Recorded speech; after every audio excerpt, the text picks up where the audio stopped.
Hero रहे हैं और उन्होंने अमेरिका के कैलिफोर्निया में क्रैक द वेलनेस कोड के नाम से एक मुहिम अपने दोस्तों के साथ में चालू की और उसकी सफलता से प्रेरित होकर के भारत में भी ये कार्य शुरू किया। इस जो इंडस वेलनेस कोड ट्रस्ट है, ये एक बहुत ही बहुआयामी कहना चाहिए एक ट्रस्ट है, जिसका मूल उद्देश्य है कि हम हर बार एक नया कदम आगे लेके आए और जिंदगी को और बेहतर बनाएं। इसके लिए इसके जो को फाउंडर्स हैं और जो डॉक्टर्स हैं, उन्होंने मिलके 10 पैरामीटर्स को सेट किया है वेलनेस के लिए, जिसमें physical, mental, emotional, spiritual, technical, legal, सारे जितने भी तरह के जो आयाम हैं उनके ऊपर कार्य किया जाता है, जिससे कि हम अपने देश को एक सुदृढ़ राष्ट्र के रूप में विश्व पटल पे रख सके। और आज का जो हमारा सत्र है वो बहुत ही रोचक है, क्योंकि ये पूर्ण वानस्पतिक आहार के ऊपर है। क्यों होना चाहिए और किस लिए होना चाहिए, इसको हम आपके सामने पेश करने जा रहे हैं। एक बहुत ही हमारे विशेष अतिथि श्रीमान ललित कपूर जी के द्वारा, जो कि स्वयं IITian है और उन्होंने US से MBA किया है और अपने यात्रा में, अपने जीवन की यात्रा में बहुत सारी सफलताओं को प्राप्त करते हुए जीवन की आपाधापी में उन्होंने सफलताएं तो मिल गई, पर उसके साथ ही वे बहुत उसकी जो उनका सुकून है वो कहीं पे खो सा गया और वे कई तरह की बीमारियों से ग्रसित हो गए। पर उन्होंने हार नहीं मानी, क्योंकि वे लोग जो मन में ठान लेते हैं वो जीत के रहते हैं। आखिर कहा भी तो है, मन के हारे हार होती है, मन के जीते जीत।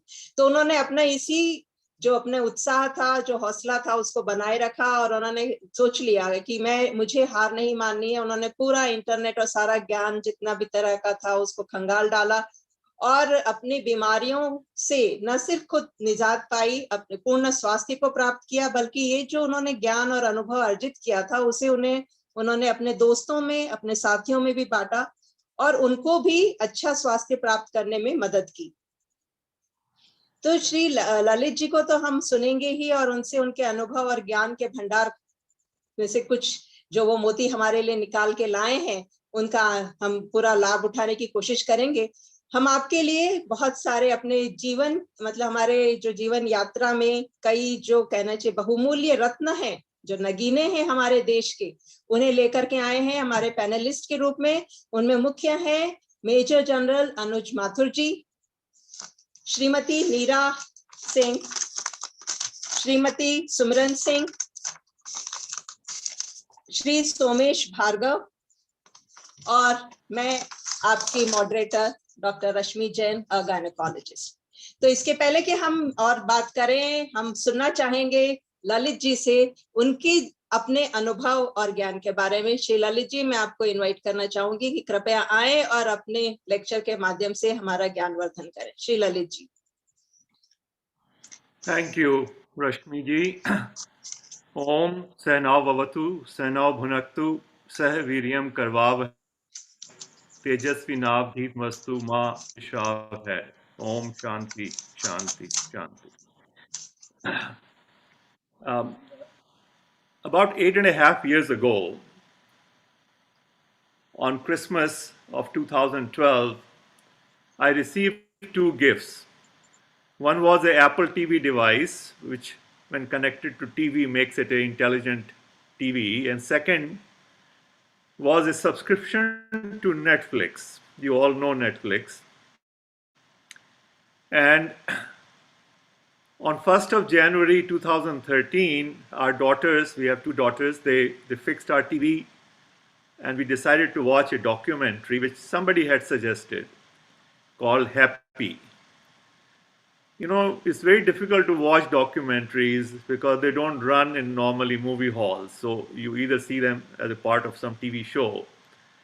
But with Netflix, it becomes easy and you can see any documentary. After we finished watching that documentary, Netflix used to give a bar at the bottom of the screen saying that if you like this documentary, you might like one of these. And one of the documentary was Forks Over Knives. And we were very curious. We thought it could be something to do with food. and diet or cooking. My wife is very fond of cooking.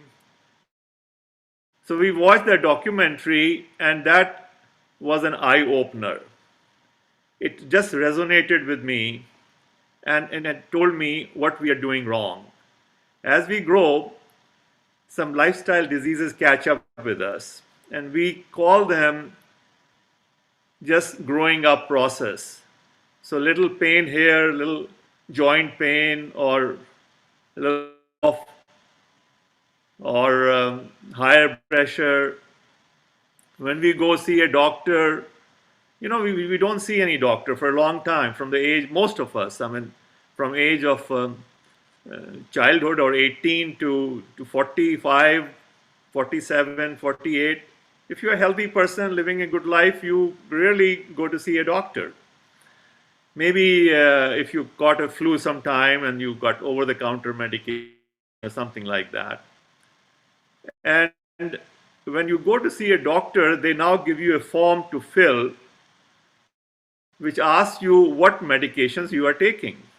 And I always used to wonder, what a ridiculous question. I mean, I took a medication for whatever time it needed, 3 days, 5 days, and I stopped. Why would I be taking medication? Medications are taken to get rid of the disease, and they stop. So why this question? I could never understand. And finally, when I was diagnosed with hypertension, which is high blood pressure, I was shocked. I was, I think, 48 years old, and I always thought I was eating well. I made sure that I got my glass of milk and my yogurt and eggs, things that we are told should be eaten by healthy people. And I slept well. Everything was fine, but the doctor, so I asked the doctor, how many days should I take that medication? The doctor smiled. And then he said, no, you have to take it the rest of your life. And that came as a shocker. So most of us, when we cross the age of 45, 50, face one disease or the other. Hypertension is the first one, in my case, and most people. Second comes maybe blood sugar, or your cholesterol is high, you need to take some cholesterol lowering drugs. Then sometimes some people experience arthritis pain and they are put on medication. Or in places like Delhi, some asthma issues, COPD issues, and they give you medication or pump. So the number of diseases keeps growing. And by the time you are 75, you may be taking 6, 7, 8 medications. There have been people who are taking like 40 or 50 medications. So something is obviously not right. When we look around, you make two observations. One is that in the wilderness, there are so many animals, but they don't have any medication. They live their life. Yes, there's always a fear of that a predator will come and kill you, so you have to be careful and watchful about it. But there's no hospital in the wilderness. There are no doctors. And all those animals live their life, unless, of course, they're killed by their predator. So you wonder, how come we were also really one of the mammals. How come we need these? And the animal in the wild today don't need these, even today. The second observation you make is that 10,000 years ago, there were no doctors, there were no hospitals. We moved from one place to another. When the food ran out, we moved another 5 miles, 10 miles to another place.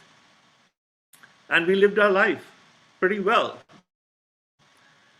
So when you look at these two observations, then you combine that with your pets. You have a dog or a cat, and your pets need to see a doctor. So a wild dog in the wilderness doesn't need to see a doctor, but your pet needs to see a doctor. So what is different? The difference is that you are feeding your pet a food that comes in a box. It's a processed food. So the cause of all chronic diseases, which are known as lifestyle diseases, is the food we eat and the lifestyle we live. So if we can change that food that we are eating and the lifestyle, the disease should go away. It's a very, very simple premise. And doctors in the West now, many senior doctors, have come to that realization. There's a whole movement, and the movement is called plant-based and whole food. So there are two things in this. The plant-based, because we believe that human beings evolved to be a plant-eating mammal. We were not as powerful to kill and hunt, not in the beginning, not million years ago. I mean, we didn't have the tools, we didn't have the guns or the bullets or bows and arrows. They all evolved later on.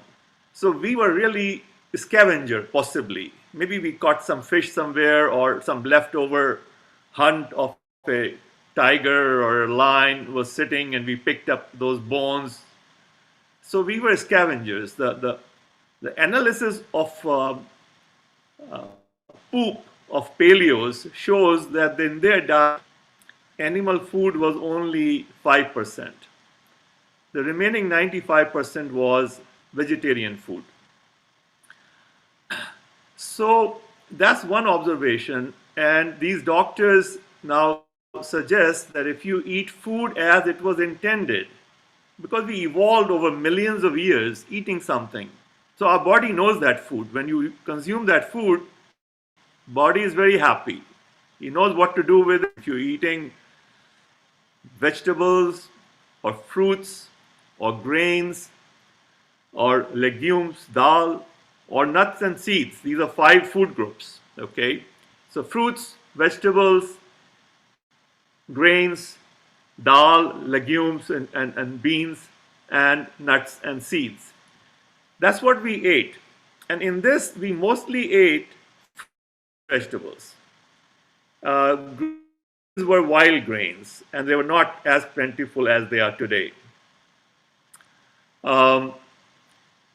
So that is the basic premise of this whole movement, which I followed and I researched from 2013 onwards, and I was able to get off the 5 medications that I was taking. Medication for hypertension, for diabetes, medication for gout pain, and hypothyroidism.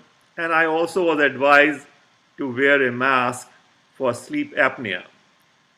Osteoarthritis had just started, and doctor had indicated that I may have to go on medication. And of course, the seasonal allergies were there. So I just started, I was retired, so I started spending time and learning more and more about it. And it became a passion for me, almost 40, 50 hours a week of, there's so much information available. People talk negatively about this YouTube and social media because there's obviously a lot of crap goes in there too. But in America now, major medical colleges put their lectures on YouTube. So you can watch. You can watch any lecture on hypertension, on diabetes. So then I started attending some seminars which are conducted by doctors. And that's where my learning came. Now I combine that learning with some of the developments that took place. The Nobel Prize for medicine in 2016 was given to Dr. Yoshinori, who shows us how in a narrow window can make a change. What happens when we are not eating? What happens when we are fasting? Now, in our Indian culture, there have been significant value assigned to various fasting regimens. So this is how my learning happened, and then I created a group of my 1971 batchmates in IIT Kanpur. Some other people benefit, the word is spread, and I created additional health groups. Now I have about 75 health groups, and I create new health groups every month on first of each month, and I take my members for a 60-day program. And by end of that 60-day, most people who are following, some don't follow, some drop out, obviously. They realize that this is not their cup of tea. They can't live without meat, or they can't live without alcohol. They drop out. But those who follow, they all are able to get off medications for chronic diseases. So I'm going to share a couple of testimonials, then we'll move on. Today's focus is on diet primarily, but with diet we will also talk about absence of diet or absence of food. So Tushar, you want to put the first slide? Yeah. The next one about, the testimonial.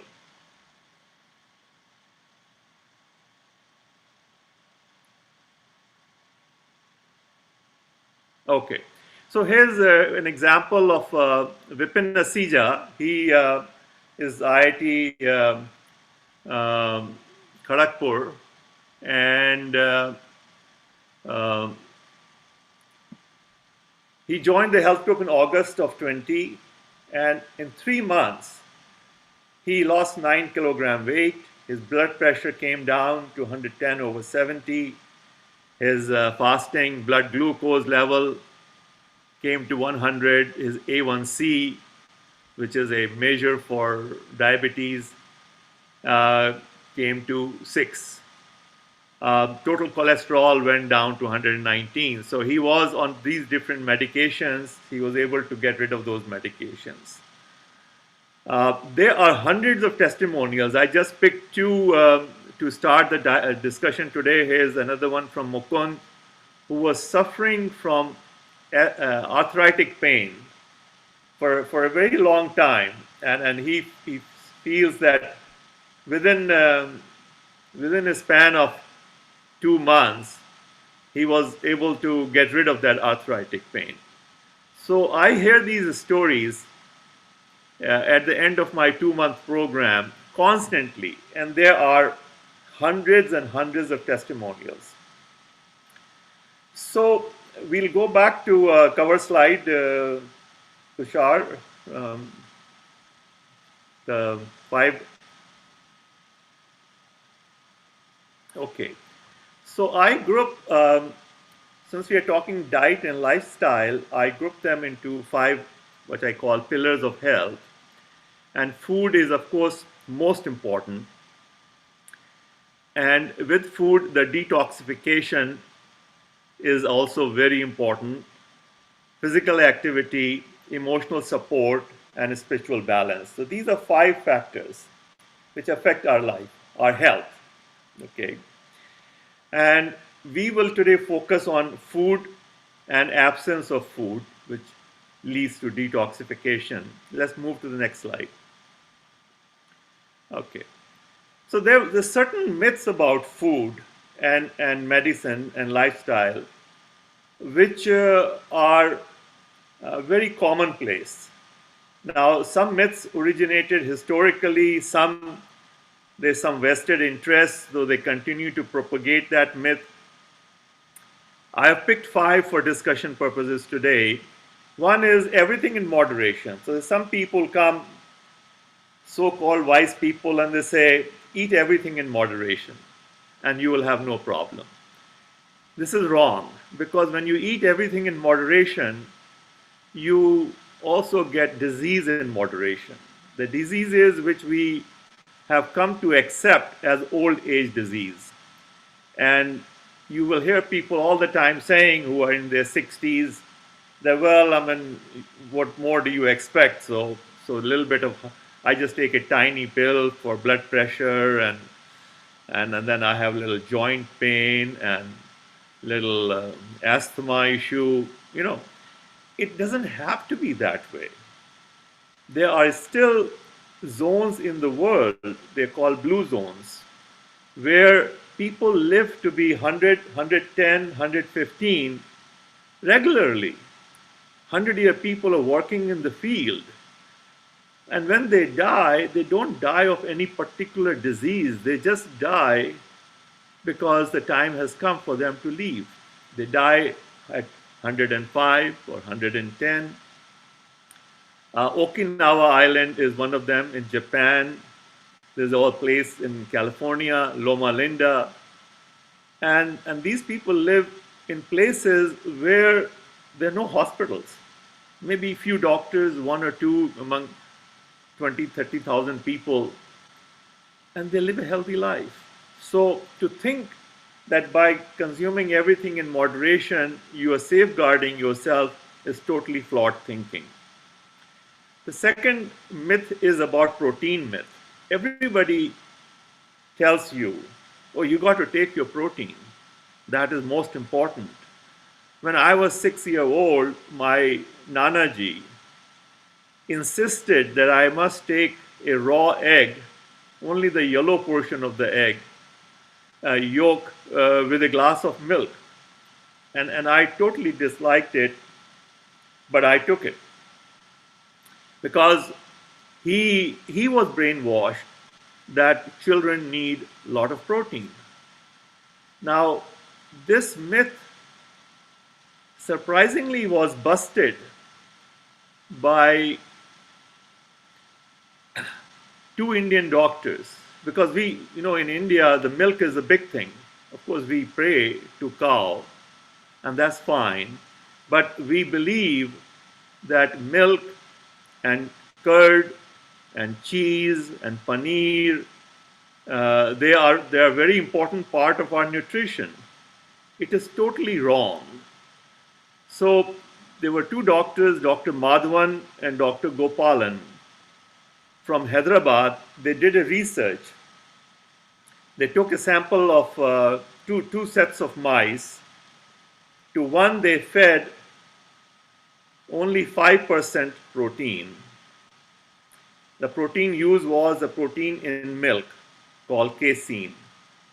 So they used 5% casein in their diet, and in another set of mice, they gave them 20% casein. So essentially meaning that total protein in your diet as a percentage of calories was 20%. And then they were injected with some carcinogenic injection so that they would catch cancer or develop cancer. And it was found that the group which was taking only 5% protein did not develop any tumor. The group of mice which was taking 20% casein or protein developed tumor, liver cancer. So this research was published in 1967. A renowned doctor and nutritionist, Dr. Colin Campbell of Cornell University, his PhD thesis was that animal protein is critical to human growth. And at the time when this article was published, he was working in Philippines to help Philippine government improve their nutrition quality by finding ways to provide animal protein to children. When he saw that article, he was totally shocked. He said something wrong has happened. I think the publishers have misplaced the data, have exchanged the data. The conclusion should be totally other way around. And because that was his PhD thesis. His PhD thesis was that animal protein is essential for human survival, human health. So he wrote to the publisher. He said, I think you have made a mistake. And the publisher checked the data. He said, no, we have checked with the doctors. This is what the research is. So Dr. Colin Campbell went back to his lab at Cornell, and he replicated the study. when he replicated the study, he found it to be true. That was totally in contradiction with what he had believed all his life at that time. And then he did another research where he, to the same set of mice, he's fed 20% protein for 3 weeks and then 5% protein for 3 weeks. So the period while he fed 20% protein, the tumor grew. And when he fed 5% protein, the tumor shrank. When 20% protein again, it became like a jagged edge knife. Okay. And since then, he has been the leading proponent of plant-based food. Okay. That documentary that I talked about, Forks Over Knives, interviews Dr. Colin Campbell, and many, many more documentaries have been made. He is the most highly regarded nutrition expert in the world today. And there are others. There are about 10, 15 doctors who have moved in that direction, and who for last 10 years, I came across it only 8.5 years ago, but they've been speaking out for over 10 years. So the fact is that mother's milk, which is fed to a newborn child, should have the perfect amount of protein, because the nature made mother's milk for that child, and the protein in mother's milk is only 5 to 6%. So 5 to 6% is the ideal protein amount in diet. And no matter what you eat in your diet, if you're getting enough calories so that your weight is maintained, you cannot be protein deficient. There's not a single recorded case in the civilized world of protein deficiency. Okay, 97% of the people get too much protein, and the same 97% of the people get too little fiber. So the problem is not that you need protein, and we have to change that thinking. That's the one thinking if you can learn from this lecture today, that will benefit a lot. Now, the second question that comes when you tell people that dairy is not good for you is, how will you get your calcium? That's another myth, that dairy is very important for calcium. Countries which consume maximum dairy have the weakest bones. The research has shown that America, Canada, Denmark, Sweden, these are the countries where milk consumption is maximum, and they have the highest hip fracture rate. The osteoporosis, the disease, is maximum and most prevalent in these countries, because when you drink milk, it causes acidosis, and to neutralize that acid, the calcium is bleached, is sucked out of your bones, and those bones become weak. So the milk has totally a different impact on you. It does not strengthen your bones, it weakens your bones. And the milk has many other problems. Most of the autoimmune diseases are caused, or many of them are caused, because of milk. Because the protein in milk, if it leaks through your GI tract, your gastrointestinal tract, it's called the leaky gut syndrome. If it leaks out and gets into your blood, the blood develops, we call it autoimmune disease. It develops an autoimmune disease where it wants to attack that protein to kill it. It thinks of it as a threat to it. Okay. Now, certain parts of our body, proteins, and we have more than 2 million different proteins in our body, look similar in structure to the milk protein. So as a result, it starts killing them also.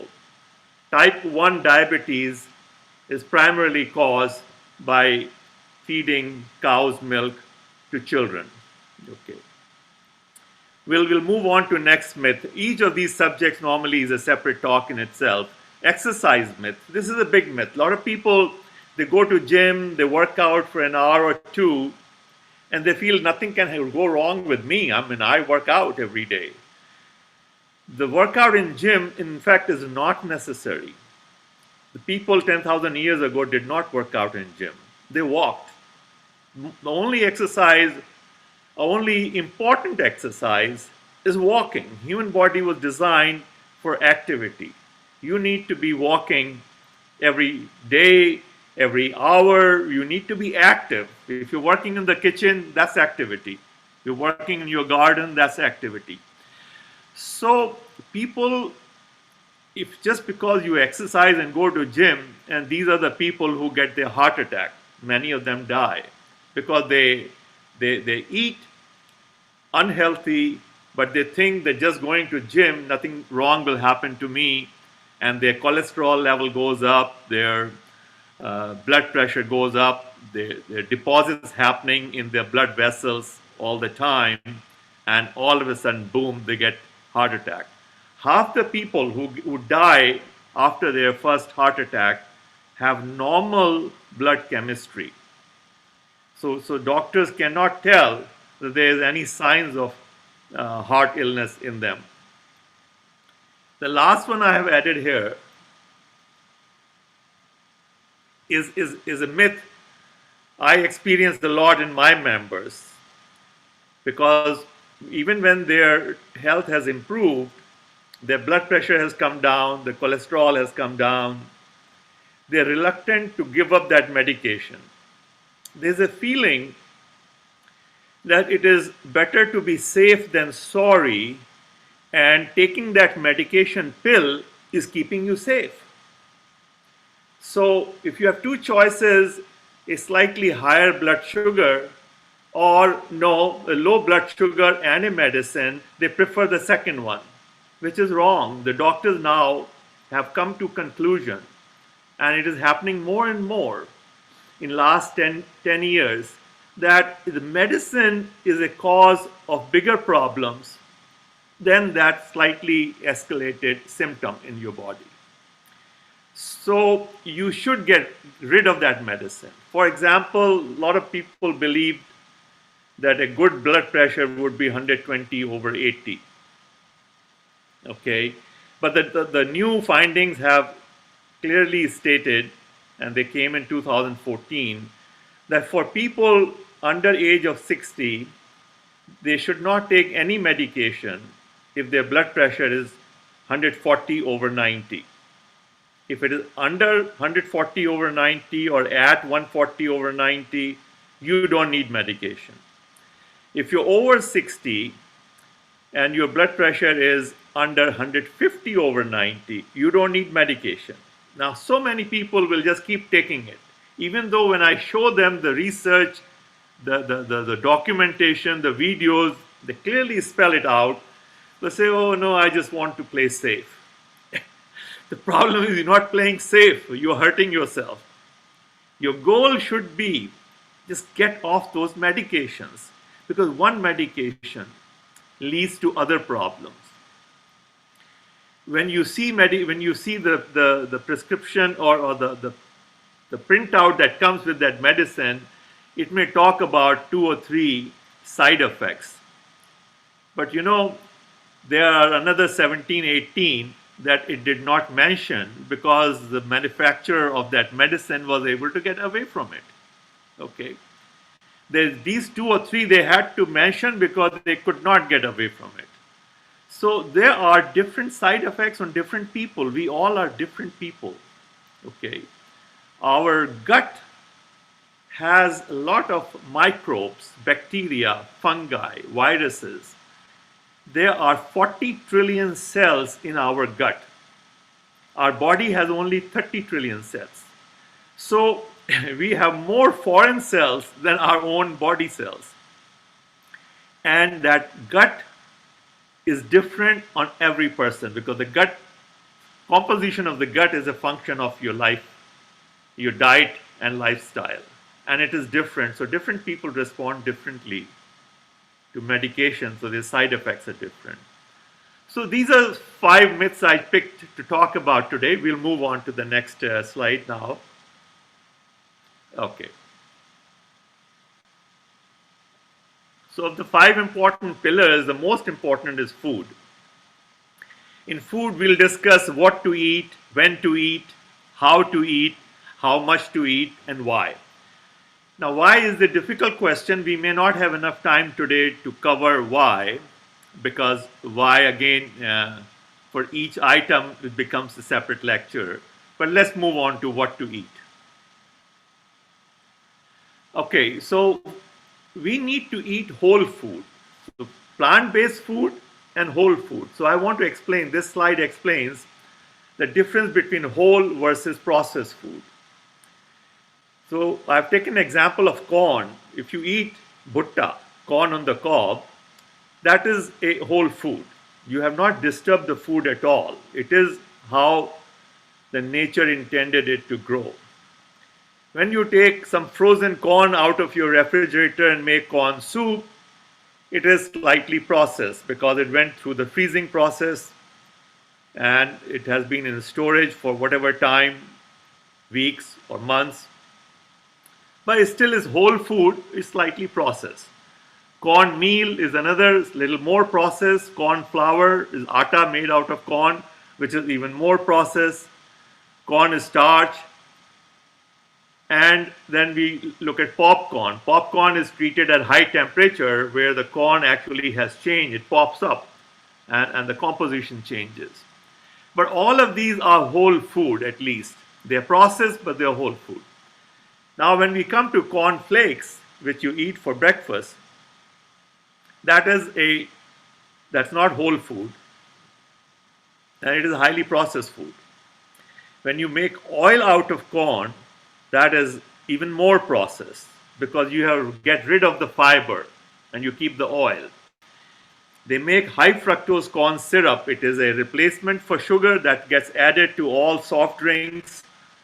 Most of the food that you buy packaged instead of sugar, because sugar is expensive and high fructose corn syrup is cheaper, so they add high fructose corn syrup.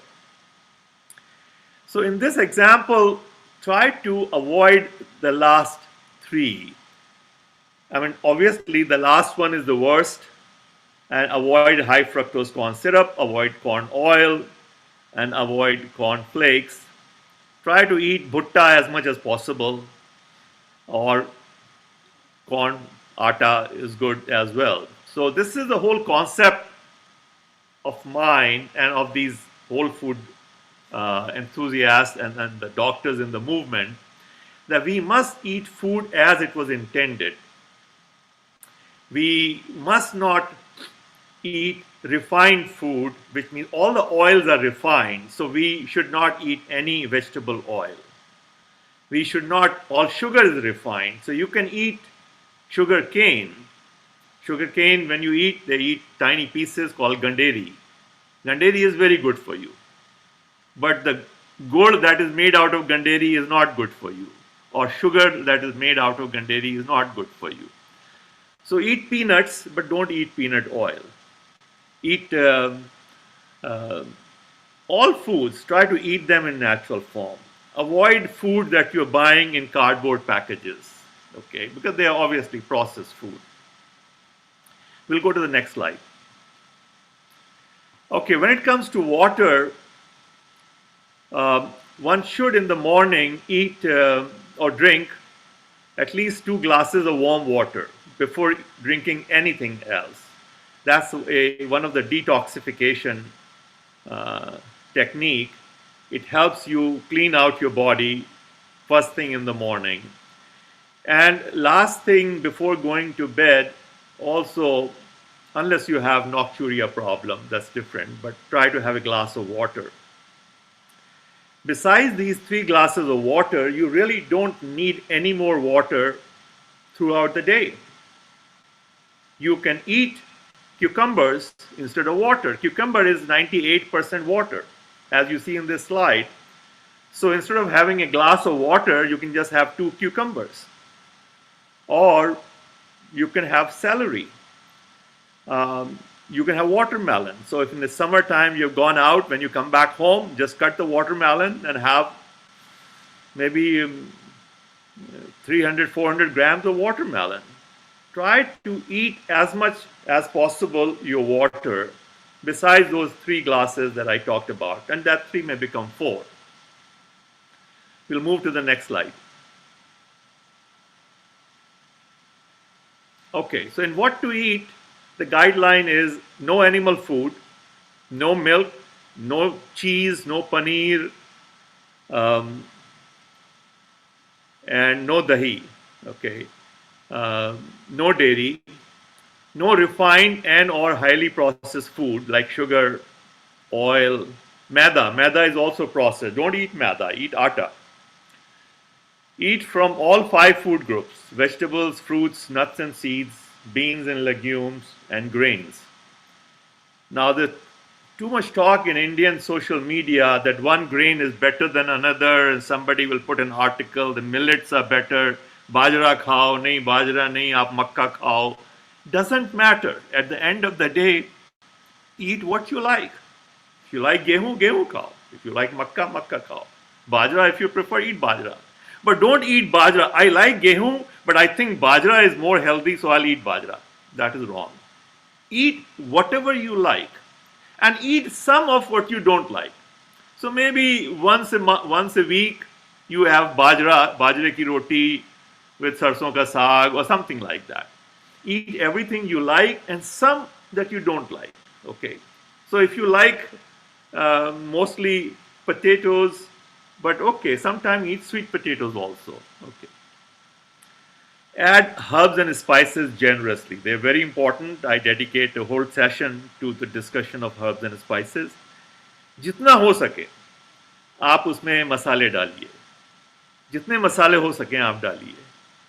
ये और herb में आ गया आपके लिए हल्दी, कच्ची हल्दी, अदरक, प्याज, लहसुन. All these things are important and you must consume them. Now, there's a food called omega-3, which I want to talk about, because when issue comes to fat, there's a lot of discussion what fats should be eaten, fats should be avoided. Our body makes fat. Everything we eat extra gets stored as fat under our skin. Okay, so you don't need to eat fat necessarily. You don't need to eat oil. But there's one fat our body cannot make, and that's known as omega fat. Omega-3, omega-6, and it comes in only few limited foods.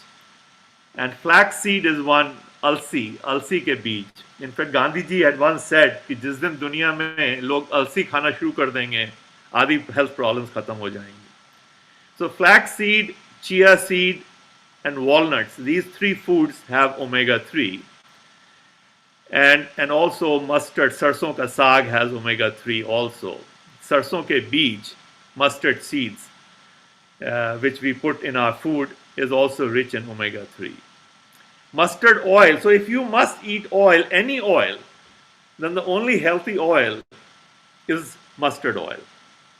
It is, the way I should say is that it's the least unhealthy oil of all the oils. Is mustard oil because it's very rich in omega-3.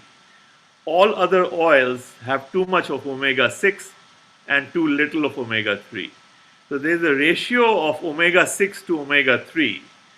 And if that ratio is up to 3:1, it is a healthy ratio, because our body has a preference to absorb omega-3. Omega-6 is inflammatory. It hurts you. Omega-3 is anti-inflammatory. So this is the only 3 things that you need to be very consciously worried about. Rest you eat whatever you like. One is omega-3. Second is vitamin D, because we don't go in sunshine anymore. We stay in air-conditioned rooms. We work in offices. Our body does not get sunshine. So please go out and get half an hour of sunshine while walking or doing whatever activities or sunbathing. Now, vitamin B12 is the only item that we don't get in our food,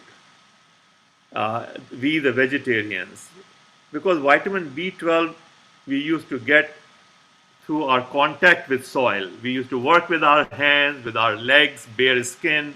We used to walk bare feet. We drank water from rivers or from wells. That water has vitamin B12. So B12 comes from the soil or the contact with soil. So that well water is saturated with contact with soil. So it has vitamin B12. Your river water has vitamin B12. So, and we don't get it because we get now municipal water, which is chlorinated. So the B12 is not available and we become deficient in B12, which causes many problems. You don't need any other supplement. Supplements are not good for you. They cause imbalance. So to think that we know it all is a flawed thinking. We know 12 vitamins today. Who is there to say that 100 years from today, our great-great-great-grandchildren will be knowing about 24 vitamins by that time? We will be knowing about more minerals by that time. So to think that we know it all is flawed. A lot of people, when a new invention comes up, and let's say a new invention was announced yesterday, the scientists suddenly, there are two types of people. Some say, oh wow, now I know it. Till yesterday I didn't know it, but now I know it all. They become cocky. Hey, now I know it all. They were cocky even yesterday. Yesterday also they believed, I know it all. There's another group of people, they feel, oh, it's another proof that I was wrong yesterday, and more likely than not, I'm wrong today also. Because after 5 years, a new invention will come, which will prove me wrong. So don't make your decision based on that research. Use some common sense. Okay? Our body evolved over millions of years eating something. You give it a pill, an inorganic material, body doesn't know what to do with it. That's why the side effects happen. You take one medicine, body doesn't know, it's trying to cope with it, and it messes up. Okay, we move to the next slide. So this is a typical Indian meal plan. We get up in the morning, 7 o'clock, we have our morning tea with some sugar and milk and biscuits or rusk. You know that rusk tastes great when you dip it in the tea, it's just so tasty. So we start our morning, 7 o'clock. A lot of sugar and milk has come in our diet by that time. In fact, they make tea out of milk. At our house, they used to make, on Sundays, we used to make a special tea which was made with mostly milk. When I came to America, I said, why only on Sunday? Why can't I have it every day? It's so good and milk is so healthy. So I started having milk tea every day. I mean, of course, I thought I was doing the right thing. Not only I'm having my tea, I'm also having milk. This is problematic, okay, as we discussed. Then 9 o'clock, we'll have breakfast, some aloo paratha and curd or idli or things like that. And we'll have it with a glass of lassi or lemonade in summertime, which is made with sugar, or another round of tea. You go to office, the first thing when you land, sit in your office at 10 o'clock in India, it's very customary. The peon will bring you a cup of tea or coffee again with milk and sugar. We have lunch, dal, sabji, roti, rice, and there's always some raita with it, which is yogurt or curd, and some mithai. So got your sugar in mithai and dahi in your raita. You get a late afternoon snack, some samosa and tea or sharbat. Now people drink soft drinks. Again, more oil has come and more sugar has come. 8 o'clock, those who like to consume alcohol or whiskey, they get some namkeen, maybe fried cashews or matti. It's a misprint here. It should have been matti, not mithai. And so they are having again oil and with their drinks, and then dinner around 9:30. So whatever you're having with dinner, but there will be some yogurt dish and some mithai after that. So when you analyze it, you see, as I have done on the right hand bottom, about 20 to 50% of your calories is coming from two items: ghee, oil, or sugar. Ghee and oil can be used interchangeably. Some use ghee, some use oil, some use both of them. And from dairy, you're getting another 10 to 20%. So 30 to 70% of your total caloric intake is coming from these three things. And all these three are unhealthy. So these are empty calories. Ghee and sugar are empty calories. So those calories are not coming with any nutrient in it. If all we could do is just get rid of those 30 to 70% and replace them with healthy, nutritious food, all problems will go away. It's very simple. What I'm talking here is very, very basic and simple. And once you get cured after 2 months, you say, oh my goodness, why didn't I think of it before? It is as simple as that. Very basic, very basic. Let's go to the next slide. So here's a simple example of if you eat a proper meal, how much fiber you will get and how much protein you will get. So in this meal, what I have used is roughly 1/5 of your, not roughly, in fact precisely 1/5 of your calorie is coming from each food group. So for fruits, I have taken apples and strawberries because berries are very important. A lot of people miss out on berries. Berries have a special place. They're very rich in micronutrients, okay, and minerals. So 400 calories are coming from fruits. Another 400 calories are coming from potatoes and spinach.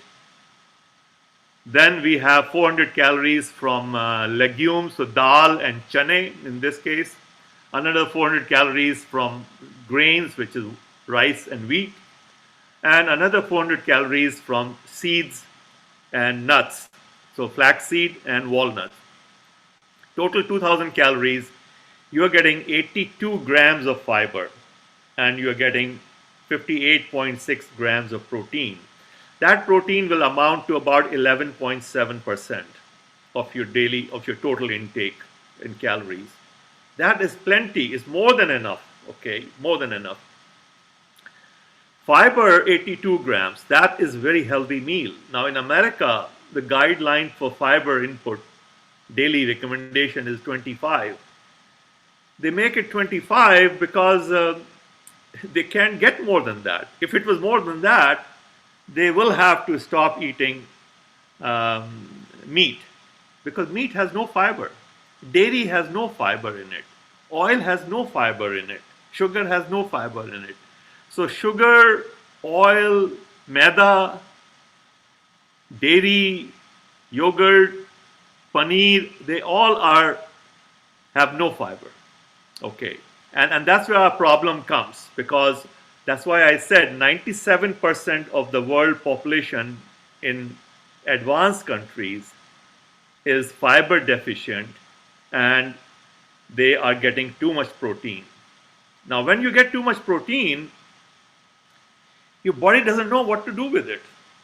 Body knows what to do with fat. It just sends it to under your skin, and you just put on, your fat cells become bigger and bigger and bigger. Okay, so it has a tremendous capacity to grow. There are people who weigh 1,000 pounds. The same fat cells just blow up. Okay. Sugar, body has ability to store some sugar in our liver as glycogen, and we store some sugar in our muscles. So body can store about 2,000 calories worth of sugar. Anything beyond that, it converts it into fat and sends it under your skin. Now, when you eat too much protein, the protein is essentially carbon, hydrogen, oxygen, which is also in your carbohydrates and fat, but it has nitrogen element. So body converts that extra protein into fat and then doesn't know what to do with that nitrogen. That nitrogen becomes ammonia, NH3. One atom of nitrogen with 3 of hydrogen becomes NH3, which is ammonia, which is very toxic for our body. So body makes uric acid. That ammonia and water together make uric acid. Uric acid is very toxic. And all these processes are happening in your liver, and then uric acid is we pee it out as urine, okay, and it goes through the kidney. So your kidney is being taxed every day. And that's why we run into the problem that by the time we are 55, 60, we have to go through dialysis. People are having kidney failure. They're waiting for kidney transplant. Dialysis centers are the fastest growing industry in America. Every corner shopping mall or corner strip mall, we call them, which has maybe only 6 or 8 shops. There'll be a fast food 7-Eleven shop, there'll be a Bikram Yoga or a nail care, and there'll be a dialysis center. Why so many people need to go for dialysis? Because they were told in their earlier life or in first growing years that protein, you must have protein.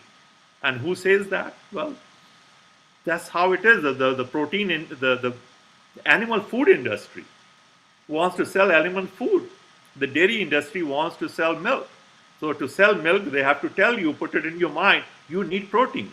Just like my grandfather used to tell me 70 years ago or 65 years ago that, no, you need protein every day. Even in college, me and my roommate used to have protein powder, which is the worst thing you can have. Okay. So let's move on further this is a good slide to show. There are certain foods which are very caloric dense, and there are certain foods which are not caloric dense. So when we eat palak or sarson, green leafy vegetables, 1 pound of vegetable only has 100 calories. If you are only eating sarson or palak, you will have to eat 20 pounds to get your 2000 calories. That's what a cow does. A cow is grazing grass whole day, and then cow makes milk out of that grass, okay? So we need to be also consuming lots of green leafy vegetables because they are very rich, as we'll see the next slide. Okay, so fruits are 300 calories per pound. Rice and potatoes and roti is 500 calories a pound. Dal, rajma, chole, 500 calories. Lean meats and fish are 800 calories. Baked bread, because in bread we put oil or fat into it, it has more calories. Dried fruits, okay, apricots, raisins are 1300 calories. On this side, now you see oatmeal, dry breakfast cereals have 1400 calories. Cheese and paneer have 1500 calories a pound. Your chicken is 1500. Nuts and seeds 2500, chocolate bars 2500, butter 3200, oil and ghee 3500. So that slide we saw of Indian typical meal, they were mostly oil or butter or chicken, which is paneer, okay, all that we were eating, okay. We are not eating hardly any green leafy vegetables. Even in our house, maybe we made palak once a week. So one serving out of 14 meals or 21 meals, the one meal had palak. Okay, let's move to the next slide. This is now a nutrient density slide. How many nutrients per calorie intake? So if you consuming 100 calories, the scale varies from 1 to 1000. So if you take 100 calories of kale, you're going to get 1000 times the nutrient that you get from 1 calorie of Coke, okay, or potato chips. Potato chips will give you a nutrient value of 2. And that is, ice cream will give you, I can't see the slide, but I think it's 9, okay. So all we are talking about here is replacing low nutrient density foods with high nutrient density food. Eat a lot of cabbage, a lot of carrots, spinach, mushrooms, tomatoes, strawberries, onions, grapes, flaxseed. These are all very healthy, and that's all today's story is all about. Let's move to the next slide. How much to eat? Okay, it's very basic here. Only eat 1% of your body weight in fruits. So if you weigh 150 pounds, eat 1.5 pound of fruit minimum, okay, and some of that should be berries. Eat 1% of your body weight in vegetables. Half of that in green leafy vegetables, other half can be starchy vegetables. Okay, so potatoes or arbi or sweet potatoes, shakarkandi. And eat minimum 1 ounce or about 28 grams, 30 grams of flaxseed or chia seed and walnuts. Okay. There's nothing else. Everything you can eat whatever you feel like and as much as you want, it doesn't matter because your body knows when to stop. Okay. I mean, I'm saying as much as you want, it doesn't mean that you're going to be eating um, only apples for a whole day. You can't. Your body will not let you eat it. There's a built-in satiation mechanism. You eat one, you eat second, by that body says, I don't want any more. So to think, people ask questions, they share, oh no, you must have 10% only a low carb diet and eat very little carb and high protein diet. It's all nonsense. You don't need that. Your body knows. When you're eating food in the natural form, your body knows how much to eat. When you're eating food which is processed, the body gets confused.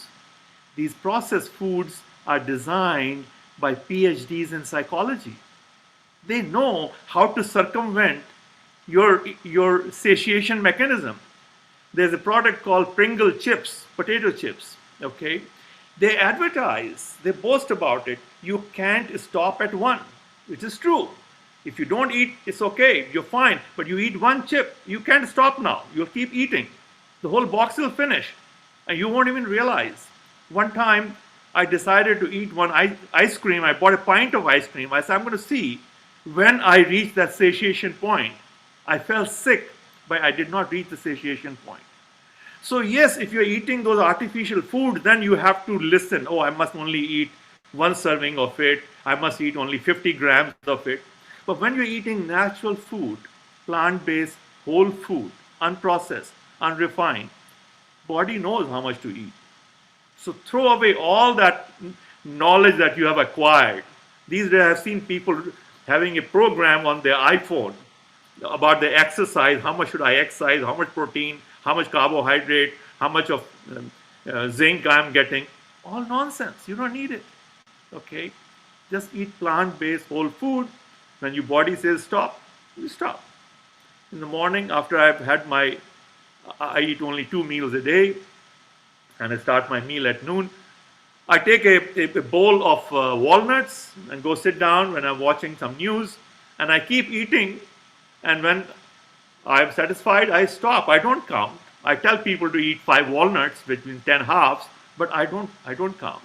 Your body will tell you. You just can't have any more. Okay, so let's move to the next slide.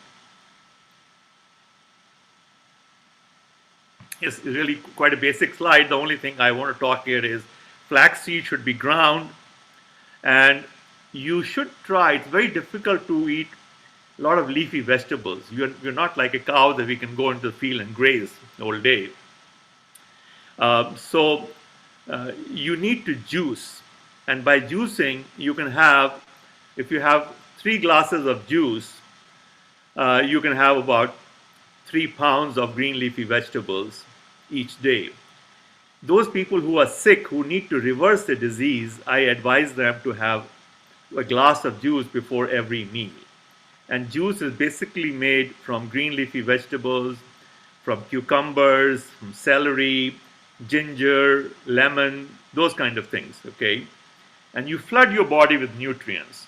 So on one hand, you stop that oil and dairy that you was taking, and you have replaced it with green juice. And that floods your body with nutrients. And you see change in 3 days. Your cholesterol is dropping, blood pressure is dropping, blood sugar is dropping. Okay. So this is how to eat. Let's move on to the next slide. This is very important, when to eat. And we should, there is a circadian clock in our body that tells us when is the daytime, when is the nighttime. So circadian clock needs to be in sync with the natural clock. when we eat late at night, our body goes out of sync, and it's very problematic. We must eat when it is still bright outside. After dark, we should not eat. We should finish our dinner 3 hours before bedtime. So the criteria is don't eat when it is dark outside. That means in the night time, or 45 minutes after sunset, and don't eat within 3 hours of your bedtime. So you need to eat in a narrow window. That's how we were evolved for millions of years. When we got up, there was no storage, refrigerator, food. We didn't even have huts. We got settled only 10,000 years ago. Before that, for millions of years, we were always moving. Okay, so when we got up, the children and ladies went looking for berries or fruits to gather. Men went looking for some hunt or some to scavenge hunt to find some leftover meat. They came back probably by 10, 11 o'clock. They cooked a big meal and they had a supper, maybe at noon or 1 o'clock or 2 o'clock, one big meal. In the night time, because it gets dark by 6 o'clock, they finished their meal and everything before it got dark, because you don't have artificial light. They didn't even have fire for millions of years. Okay, fire got invented much later. So our body evolved. Our body evolved to be eating only during daytime. In Jain community, there is a concept called Chauvihar.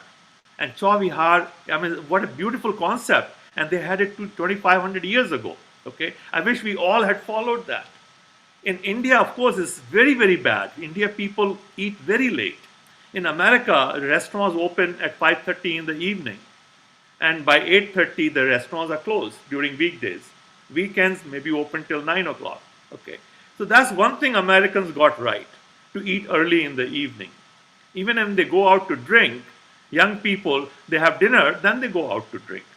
In India, we somehow evolved to this bad habit of eating very late at night. And especially those who drink, for them, the dinner gets delayed to 11 o'clock, 12 o'clock. Okay, if we can just make that one change, 1/3 of our health problem will go away. One single change, okay, which is on this slide. Let's move to the next. Okay, so in detoxification, we'll talk about here. Of course, daily body cleansing we all do, and then I talked about water therapy, have large 2 glasses of water. Intermittent fasting is just the same concept as we talked about Chauvihar, which is eating in a narrow eating window. Try to get all your food within 8 hours. And so that can be between 10 in the morning or 6 in the evening, or between 9 and 5 or 11 and 7. That is very important. Intermittent fasting, your diabetes will go away just by this change alone. Okay, blood pressure will come down, cholesterol will come down. There are 2 other fasting regimen in this. One is you do a fast every 2 weeks. In India, it was known as Ekadashi fast. You do that fast for 36 hours. So you, after dinner, next day, you don't eat anything, and then the following day have your normal breakfast. Okay. If you can do 36, at least do 24. So you, after your dinner today, tomorrow evening, you have dinner and don't eat anything. Very helpful. So this is, your fat will melt away when you do Ekadashi fast, because your body runs out of glucose, it starts burning fat. And then your weight declines. People lose weight without wanting to lose weight. Okay, that's the beauty of it, because portion control cannot be done. You can do it for a week, for 2 weeks, you get frustrated, okay, and finally you give up. So when you follow this routine and make it part of your life, you will never gain weight. The next is you do a fast. Dr. Honzo got a Nobel Prize for what is known as immunotherapy. Your body becomes immune to cancer. Your body will never get cancer if you do a fast for 10 days, and I change it to 9 days because our Navratri fast is 9-day fast anyway. In the 9-day fast, you take a single meal in the evening of less than 500 calories and take that meal of very low protein food. the lowest protein amount is in sabudana or tapioca. So you make sabudana khichdi, and you have or sabudana tikki or khichdi in any form. Okay, sabudana kheer with coconut milk. Okay, so you do that fast once a year for 9 days, and it will do wonders to your health. Okay, other things are yoga and Shatkarma are also there. Let's move to the next slide. I think we are wrapping up. No, we'll skip. We don't have time for these. Yeah. All right. So one thing I briefly want to talk about here is that there is a nexus that has evolved of food industry, pharma industry, healthcare industries, and the government is not paying attention to it. So what happens is the food industry wants to make more money, so they remove the fiber from the food so that the food has a better shelf life. Okay, so and that food makes us sick. Now, when we become sick, we go to a doctor. So somehow, those actions of food industry indirectly are helping doctors' income. Because the more people fall sick because of that food, the more patients doctor has. Okay, so it's not that it was designed that way. Nobody planned it that way, but it has fallen that way. This is what has happened. Now, of course, the more doctor sees patient, these doctors are they have been taught medicine. They have not been taught healthcare. So they tell you, take this medicine because that's what they know. The medicine suppresses your symptoms. So the pharma industry is happy. They make more medicine. Okay. Now the government, the politicians are always looking for money for next election. All the money is with food industry, pharma industry, healthcare. These are the three richest industries. Okay. And they donate to the government to elect leaders. So the leaders want to listen to them more than they want to listen to you. And media goes with the flow. Media is also in the business to make money. So media wants to sell their magazines, and their magazines get advertisements by food industry, pharma industry, health industry. So if a particular industry is heavily advertising in your magazine, you don't want to say anything negative about it. So we normally spend a whole week discussing this subject, but I just want you to be aware of it. That just because some study says that eating sugar is not bad, 94% of the studies today, health studies, are funded by the food industry. So if industry is funding the study results are somehow skewed in favor of that. Okay, that's the way it happens, because the person who is doing that study also needs funding for the next study. Where will that funding come from? Okay, so the whole industry somehow has developed these biases, which are not in our best interest. I think we wrapped it up. Let's go to the next slide. Okay. So we are here's some more testimonials. Ravinder Sethi is interesting because he had polio. He was wheelchair bound, so he could not be physically active. This is where I talk about how important diet is. He only could make changes in his diet. Within 7 weeks, he got off his diabetic medication, his cholesterol medication, and hypertension. Okay, so this is one example. Lost 11 pounds without working out, without going to gym, without walking or anything. And there are many more examples. I think Saket Mati is another one, got rid of his diabetes, lost 20 pounds. And go to the next slide. Okay, Ashok Balaji, age 64, lost weight from 95 kilo to 75 kilo within 2-3 months. And he eats, eating window is important, 10:30 to 6:30. Yuvraj brought his triglyceride down from 575 to 175 in 2 weeks. His fasting sugar came down from 329 to 150 in 2 weeks. Okay, so this is the wonders that can happen within weeks. Okay, so I think let's move to the last slide. Some more examples. Let's skip this. Go to the next. So concluding remark is that cause of all your chronic problems is diet and lifestyle. If you change that diet and lifestyle to plant-based whole food diet, intermittent fasting, which is a narrow eating window of 8 to 10 hours, and 10,000 steps if you walk, if you remain active, get a step meter, counter or something, a Fitbit or Apple Watch, and make sure that you have finished 10,000 steps every day. You will never fall sick.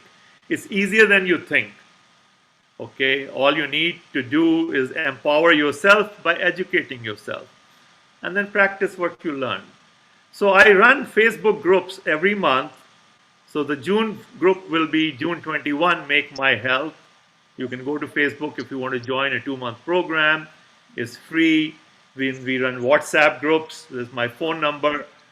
If you are not on Facebook and you want to go join a WhatsApp group or a Telegram group, you can send me a message and I can add you to the June group, which will start on 1st of June.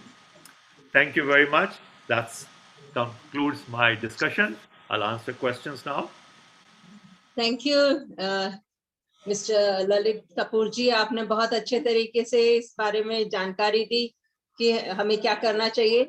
और अब आपके बीच में ज्यादा समय नहीं लेते हुए मैं अब इनवाइट करना चाहूंगी उन्हें जिन्हें की विशिष्ट सेवा मेडल से नवाजा गया है और जिन्होंने अपने शौर्य व रणकौशल से न सिर्फ देश का नाम रोशन किया है बल्कि अपने सामाजिक दायित्वों का निर्वाह करने में भी वे कभी भी पीछे नहीं रहे हैं और वो हमेशा श्रद्धा और लगन से आगे आते रहते हैं। जी हाँ, आपने ठीक पहचाना, ये है मेजर जनरल अनुज माथुर जी। आपका स्वागत है और प्लीज आप अपने कमेंट या जो भी प्रश्न है वो दें।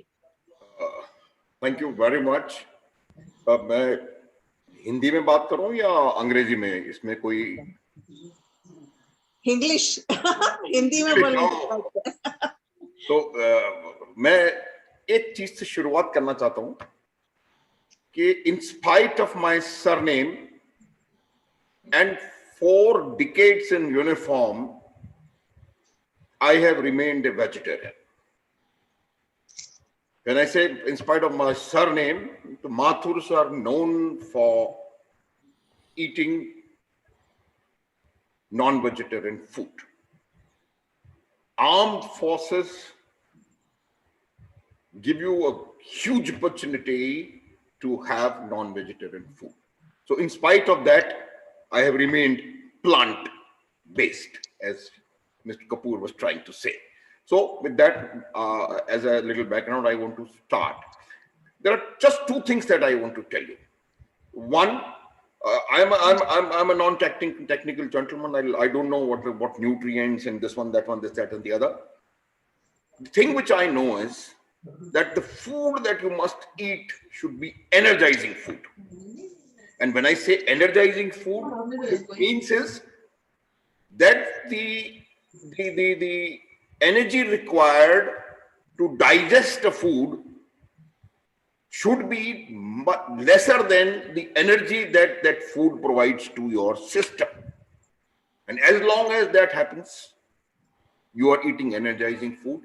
And if you think what must then be eaten, you will find it falling into place in whatever Mr. Kapoor has said. The source of energy for a plant is obviously sun, that chlorophyll or whatever, I mean, and more the food goes away through a process of transition or through an exaggerated process of cooking from its original form, you will find that less and less energizing it will become. So I don't think there is any more technical things required in this. Eat energizing food, ensure that the food gives you energy more than what it requires for you to digest. Second issue that I wanted to say, absolutely clearly it has come out. The sun, when the darkness gives into morning, that is the time which is the best for you to inherit the energy from the sun, and sun is the greatest source of energy. So if you rise before the sunrise, you will find a lot of things which he has covered falling into place. That is why, irrespective of what the religion that you follow, there is some practice or the other which is designed to be happening at the time of sunrise. It has a scientific meaning behind it. So rise before the sunrise and eat energizing food, a pure layman language, and you will find yourself following Mr. Kapoor's advice. Having said that, I have just one small question. Are there any shortcomings or drawbacks of a vegan diet or a pure vegetarian diet? Shortcomings. I mean, I'm sure there must be something. I'll answer. Iron not there, B12 not there, this one not there. I just wanted to know that, and how do we take care of that? Okay, I'll answer that question. I want you to understand there's a mortality data available which shows how different groups of people, what their life expectancy is. And what I'm going to say will surprise many people. It might surprise you and many people. The mortality data shows that non-vegetarians' life expectancy and vegetarians' life expectancy and vegans' life expectancy, okay, is very similar. Their life expectancy is very similar. Just because a person is a vegetarian doesn't mean that he is eating healthy. And just because a person is a vegan, because drinking Coke and eating potato chips is a vegan diet and it's a very unhealthy diet. As we move from meat-eating people to vegetarian people, we start consuming more and more oil. Okay, the amount of oil in our diet and sugar in our diet increases, and as we become from being vegetarian to vegan, even oil and sugar increases more, because when you are buying food, the food industry needs to make food tasty. If food needs to be made tasty, it needs to have oil and sugar. Okay, and when you say low fat, when they went to low fat, which they made a blunder, they added more and more sugar. Okay, so these three classifications in themselves are not healthy. Lot of meat eaters can also live a long, healthy life. Okay, I mean, in meat also there is a bad meat and good meat. If you're eating freshwater fish, it is the least harmful form of meat, a salmon fish. And when you're eating salami and bologna and ham or bacon, this is actually class group 1 carcinogen. World Health Organization has clearly stated that eating those food is as bad as smoking. Okay. So the point is, the food needs to be consumed in its most natural form. You were right when you said energy-giving food. In fact, you need to be eating live food.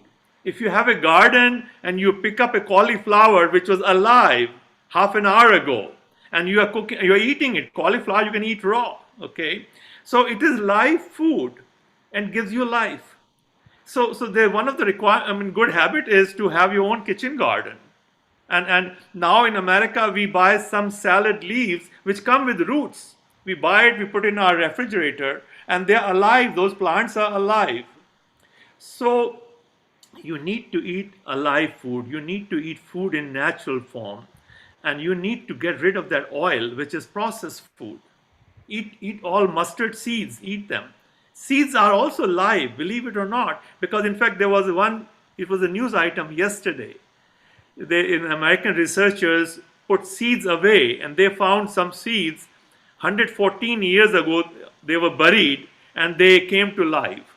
Okay, so seeds are live food, they are just dormant. So if you have some gehu, if you give it proper conditions, the plant will come. So when we eat seeds, and all kinds of seeds, of course I gave you example of flax seed because it has omega-3, but any other seed, even when you put methi When you put in your masala dan, you have methi ke seed. Okay, you have mustard ke seed. Even chili pepper there, at the end of the day, they are seeds only. Okay. So, and all the nuts are nothing but seeds. Walnut is a seed really at the end of the day. Okay. So they are live foods. When you're eating green leafy vegetables, try to eat them as fresh as possible. Okay. It's the live food and unprocessed food that increases your life. You should, the life expectancy, the research has shown that a human life expectancy is 126 years. Okay, there's some research which has concluded that. And we in India tend to think that if somebody has lived for 75 years, at least 50 years ago, we used to celebrate his life. Oh, my grandfather lived a long life. He lived 81. I mean, 81 long life. Now you talk to somebody who's 80-year-old and says, you're going to die next year. They say, you must be kidding. I want to live another 10, 15 years. Yeah, when you're 10-year-old, 80 seems like a long time. But ask Naren or ask myself. I mean, no, I hope to live many years past 80. 80 is not a long life. One can live a healthy life and real long life. And you should be healthy till you die. You should be mobile, walking. It's very easy. And you are right. One needs to have live food. So don't judge food by vegan or vegetarian. No, eat live food. Avoid all processed food and all refined food. So that's how I want to answer your question. Thank you very much. Thank you very much. And it was an outstanding discussion. Excellent, excellent. Thank you. Thank you major general साहब, इतना अच्छा आपने प्रश्न पूछा कि सबको कहना चाहिए, एक सोच दे दी कि क्या करना चाहिए। और इसके बाद में मैं आमंत्रित करना चाहूंगी श्रीमती नीरा सिंह को, जो उनका जो भी एक आर्मी बैकग्राउंड से आती हैं और एक न सिर्फ सशक्त महिला हैं, उन्होंने अपने गृहस्थ आश्रम की जिम्मेदारियों को निभाते हुए अपने व्यक्तिगत स्तर पे भी उन्होंने काफी उन्नति करी है और एक बहुत ही उम्दा न्यूट्रिशनिस्ट एंड एजुकेशनिस्ट के रूप में ख्याति प्राप्त की है। श्रीमती नीरा सिंह, प्लीज आप अपना विचार प्रकट करें और बताएं कि कैसा लग रहा है आपको और क्या आप पूछना चाहेंगे हमारे एक्सपर्ट से। Thank you, Rashmi ji, for handing over the mic to me. I would to start with, I would like to thank Mr. Lalit Kapoor for a very enlightening session that he gave us. He presented to all of us. It was really and indeed a very good session and very learning session. I learned. I am taking away a lot of takeaways from these, and some of them I would like to share with you. Like what I got, a main takeaway that I got from his session was that we should be eating mostly the plant-based food. Maximum food of ours should come from plants only, and we should avoid oils and sugar as much as possible. Then I also thought the most important, very important thing that he talked about was the timings that when we consume our food, because we can't be eating every day and every time.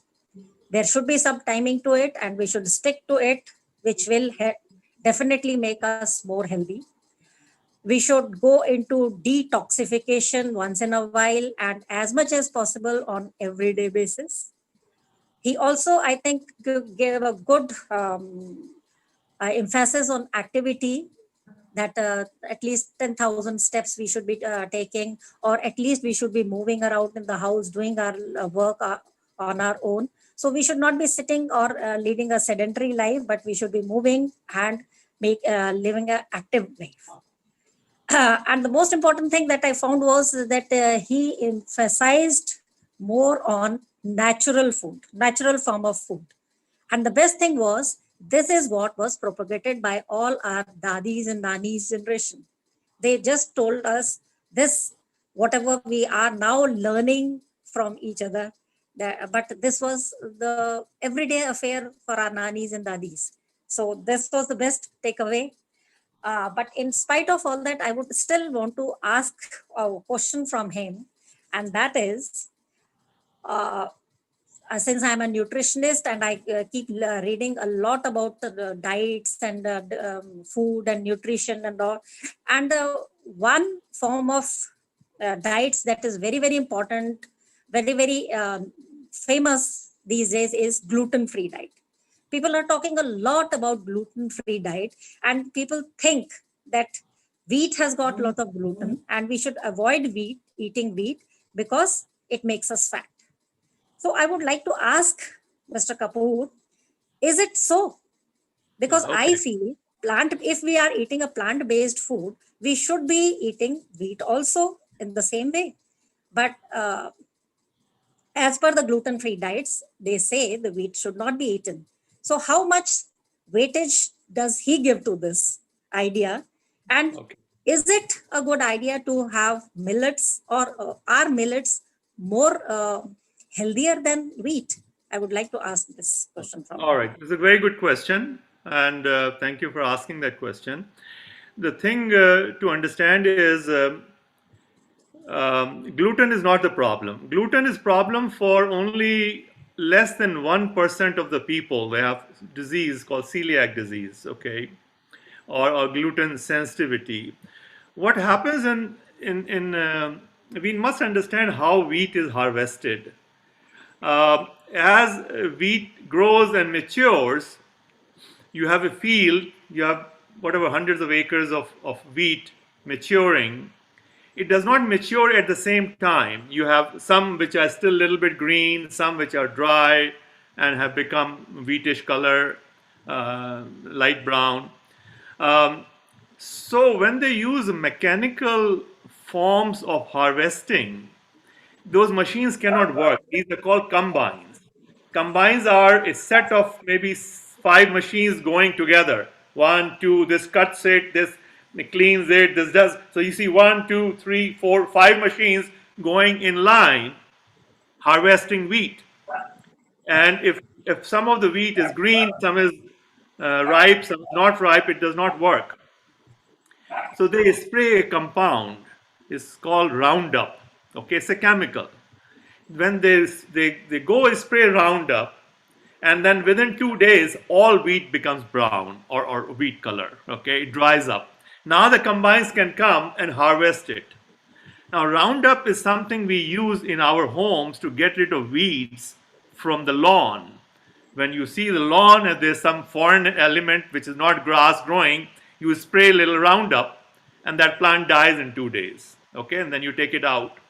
So the lot of problems which are assigned to gluten are problems associated with the chemicals which are sprayed on the wheat while harvesting.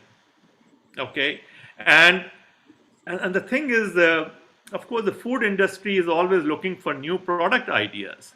So there's a whole supplement industry, food supplement. Supplement industry wants you to believe that you are deficient in something. You don't have enough vitamin D, you don't have enough minerals or zinc. It's a multi-billion dollar industry. So it's good business to sell. If a wheat can be sold for, I don't know what it costs in India, let's say 100 rupees for 5 kilo, you can charge 100 rupees for 1 kilo of gluten-free atta. Okay, so you can charge 10 times, 20 times, 50 times more money, and that is what is going on. Okay, I talked about a little bit about nexus of the media industry and food processing. A lot of research today is paid for by food industry. The research says, okay, if there's a gluten causes this problem, gluten causes that problem. That is not good. So it's a lot of incorrect information being propagated. If yes, go get wheat which is organically grown and organically harvested. So you need to find out who is doing proper harvesting of wheat and use that. Now, in terms of millet, I had briefly touched upon that. Millet is good, corn is good, all grains are good. Eat whatever you like, okay? Don't eat it, I don't like it, but I eat it because I think it's healthy. Don't do that. Don't torture yourself. Not necessary. If you like wheat, eat it. If you like rice, eat rice. Eat something from the grain family. So rice, wheat, millet, corn, makka, bajra, all those. Quinoa is very good. Okay. So what happens is when we watch a video and it talks about quinoa, it's probably fed by some quinoa growers association or somebody trying to bring it to your awareness. Quinoa is very good, but they all are good. To say one thing is very good somehow implies that the other 9 things that I did not say were not that good. And that happens a lot in social media. Okay. So say you see an article, and I hear it all the time. I have over 15,000 members now, and they write to me. I take in the morning jeera pani. Is it good? Somebody says, no, I actually add lime to my pani. I add apple cider vinegar to my pani. Some say, no, I put methi seed and then I take the pani and take the seed out. All kind of nonsense is going on there. They all are good. But take plain water. Have them in your eating window. Okay? So to say that this is good means the other things were not good. You see video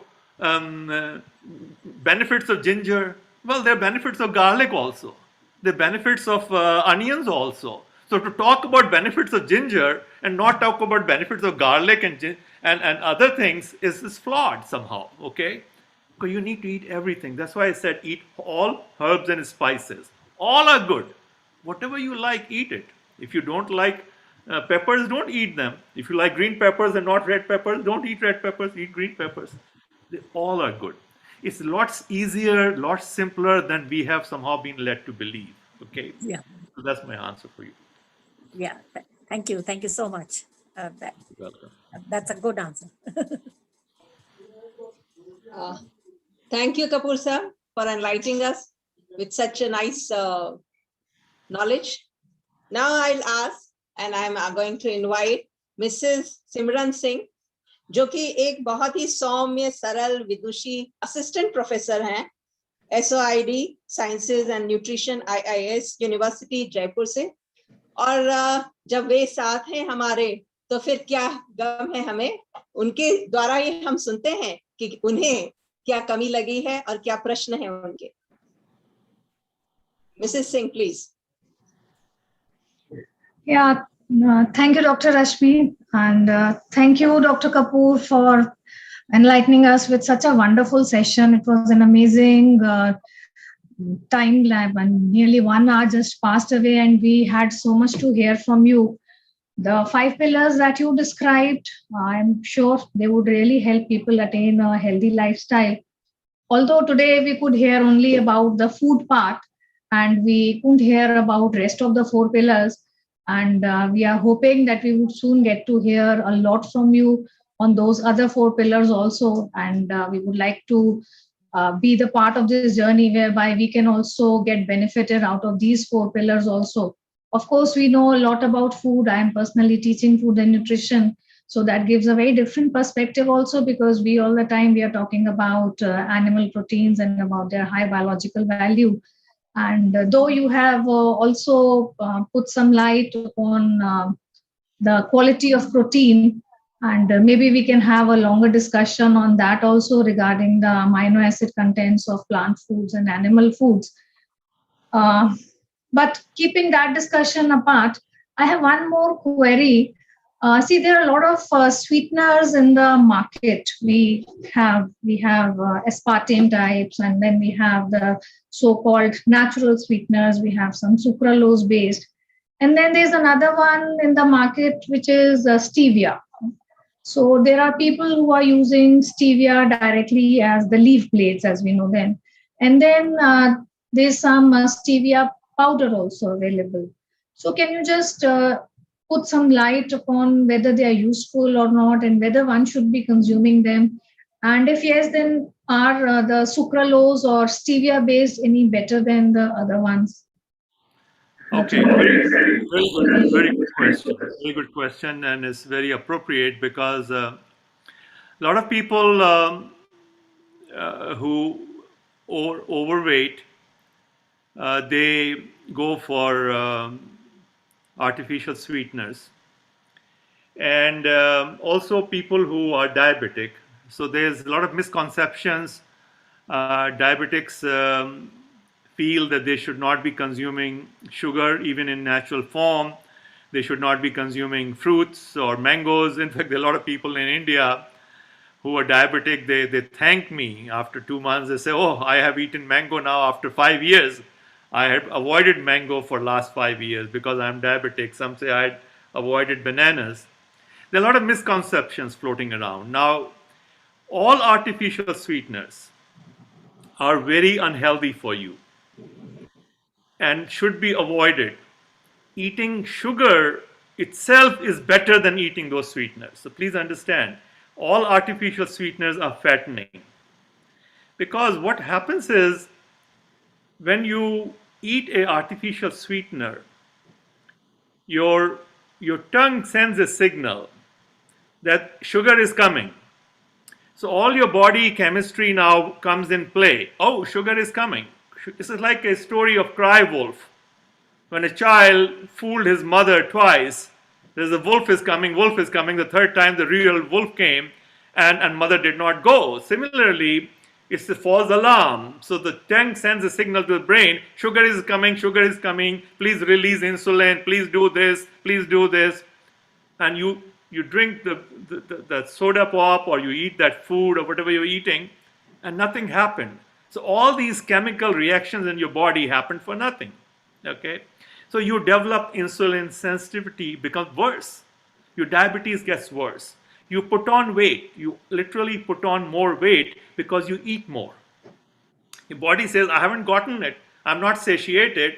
I got the signal. I release the insulin. I release this chemical. But I didn't get it at the end of the day. So it is very, very unhealthy. One must get rid of it. If one thing you can get rid of it, get it today and just put a sugar. Now there's a sugar called date sugar. Okay. Date sugar is nothing but pulverized dates. So it's a whole food, and eat date sugar, very healthy. Okay, and is unprocessed. And processed in the sense it's been pulverized, it's powder form or granular form. So I tell all my members to eat date sugar. Okay, and avoid all sweeteners. Now when it comes to stevia leaves, you can make tea out of stevia leaves, boil them with water instead of tea leaves, and you can have that. That's perfectly healthy. So if you like the taste of stevia leaves, the green leaves, you're available, you're growing in your backyard, do that. There's nothing wrong with it. Instead of tea leaf, put stevia leaf. But don't take stevia, processed stevia powder. People say, but it's plant-based. I mean, sugar is plant-based. It's made from cane. So just because something is plant-based doesn't mean it is healthy. I mean, the sugar that you're trying to avoid is plant-based, and then you're putting stevia powder there and think, oh, it is plant-based, so how can it be unhealthy? Well, you're trying to get rid of something which is also plant-based. So plant-based meaning doesn't mean anything. Is it processed or unprocessed? So unprocessed stevia leaves are perfectly fine and healthy. And you can steep them in hot water for a few minutes and drink that hot water. I have nothing against that. If you like that taste, do it. If there might be some people, 1%, 2% people who like that taste. You can do that with ginger. Put some slices of ginger in boiled water and drink it. You can put some clove in it, some elaichi in it. All those concoctions are healthy. Nothing wrong with it, okay? But don't use artificial sweetener. They're very unhealthy and they're worse than sugar itself. Thank you so much, sir. Thank you, Kapoor साहब, ये बताने के लिए, और बहुत बहुत धन्यवाद आपका सिमरन जी. अब इसके बाद में हमारे जो नेक्स्ट पैनलिस्ट हैं वो एक जौहरी हैं, और जैसे कि आप जानते हैं जौहरियों का काम होता है रत्नों की पहचान, और इसीलिए उन्होंने अपने जीवन रत्न को पूरा गुणवत्ता देने के लिए फ्रॉम ज्वेलर्स ही has shifted to sattvic food, कि वो लाइफ को कैसे हम इम्प्रूव कर सकते हैं और खाने से कैसे उसको जीवन को एक नगीना बना सकते हैं. तो मैं इनवाइट कर रही हूँ श्री सोमेश भार्गव जी को कि वे आए और अपने अनुभव बताएं, उन्हें कैसा लगा, और कोई भी अगर उन्हें प्रश्न है तो वह हमारे एक्सपर्ट से पूछें. श्री सोमेश जी. श्योर। सबसे पहले तो मैं नरेंद्र बख्शी जी को बहुत बहुत बधाई देना चाहूँगा। उन्होंने इतना अच्छा प्लेटफॉर्म शुरू किया वेलनेस सेंटर का। आज हजारों लाखों और मैं कहूँगा कि मिलियंस ऑफ लोगों को इसका फायदा मिल रहा है। इसमें काला जी को भी मैं बधाई देना चाहूँगा, इतने सुंदर प्रोग्राम वो करते रहते हैं। और आज heads off to mister Kapoor, जिन्होंने अपनी लाइफ के अंदर एग्जाम्पल बना करके और कितने ही लाइफ को वो सस्टेन करवा रहे हैं और रिहेबिलिटेट करवा रहे हैं, जिससे कि हमारी लाइफ स्टाइल चेंज हो। और राइट एजुकेशन, जो हमारी वैदिक कल्चर की एजुकेशन है, उसको इतने सुंदर साइंटिफिक रूप में वो प्रेजेंट कर रहे हैं। तो मैं रियली बधाई देना चाहूँगा कपूर साहब। आपकी ये साधना बहुत लोगों तक पहुंच रही है और मुझे भी आज इससे बड़ा सुकून मिला कि आपने कितने नटशेल में, हम लोग हमेशा सुना करते थे बिल्डिंग 4 पिलर पे खड़ी होती है तो स्ट्रांग होती है। आपने हेल्थ के वो 4-5 पिलर लगा करके हमारे लाइफ को एकदम सस्टेनेबल बना दिया। तो आई एम श्योर कि whenever we have time, हम डेफिनेटली चाहेंगे कि इन सब चीज़ों को थॉरोली और डिटेल में जाएं या आपका कोर्स ज्वाइन करें। बहुत सुंदर वक्तव्य रहा। मेरा सौभाग्य है कि क्योंकि मैं एक फूड इंडस्ट्री एज ए थोड़ा सा सीआर एक्टिविटी की तरह मैंने ले रखा है। वैसे by profession I am still a jeweller, और यहाँ पर हम सात्विक भोजन जो हमारे शास्त्रों के अंदर डिस्क्राइब है, उसको हम लोग किस तरीके से अनप्रोसेस्ड रूप में हम लोगों तक पहुंचा सकते हैं। और जैसा आपने बताया, नेक्सस है, बहुत बड़ी लॉबी काम कर रही है फूड इंडस्ट्री में। तो ऑनेस्टली चीज़ों को नेचुरल फॉर्म में देना एक चैलेंज है, क्योंकि जब आप प्रॉफिट ओरिएंटेड माइंड के साथ काम करते हो और आप ऑनेस्टली कोई सोशल कॉज के लिए काम करना चाहते हो, तो चैलेंज बहुत आते हैं। क्योंकि इस मार्केट के अंदर कॉमर्शियली सस्टेन करने के लिए आपको वो सारे शॉर्टकट देखने पड़ते हैं और तब जाकर के आप उनको compete कर पाते हो। आज मैं एक छोटा सा एग्जांपल देता हूँ। हम लोग रोस्टेड नमकीन बनाते हैं, उसके अंदर अगर जो मोस्ट ऑफ द रोस्टेड कंपनियां आज की तारीख में प्रोवाइड करा रही हैं प्रोडक्ट्स, वो उसको पहले फ्राई करती हैं और उसको फिर डी ऑयलिंग करती हैं। तो 100 किलो माल उनका 125 किलो हो जाता है, because oil has gone through it. और हम लोग जो ग्रेन्स लेके आते हैं और दालें लेके आते हैं, उनको हम जब रोस्टेड करते हैं तो वो 100 किलो 90 किलो रह जाता है। तो there is a 35% difference in the price, क्योंकि हम लोगों के लिए वो कॉस्टिंग ज्यादा हो जाती है। लेकिन जब हम मार्केट कंपटीशन में जाते हैं, ओपन मार्केट में जाते हैं, तो वहां पर लोगों को क्या लगता है कि दोनों पे रोस्टेड लिखा हुआ है, because they also claim it is roasted. अभी कोई पैटर्न तो है नहीं उसको चेक करने का। तो वहां पे देखेंगे वो एक्स कंपनी रोस्टेड नमकीन एंड सात्विक रोस्टेड कंपनी, तो बोलते हैं क्योंकि ऑयली फूड टेस्ट में भी अच्छा लगता है, प्राइस के अंदर भी उनको बेटर लग रहा है। तो दैट सॉर्ट ऑफ जो हमारे सामने चैलेंजेस है वो आते हैं। But I have promised myself I will never degrade my products, and I will always keep on doing what is need, because जो हमने कार्य शुरू किया है वो प्रॉफिट ओरिएंटेड नहीं है, सर्विस ओरिएंटेड है। और मैं आपसे बहुत कुछ सीखना चाहूँगा कपूर साहब, बिकॉज माई ऑनर कि आज बख्शी साहब ने मेरे को यहाँ पे बुलाया।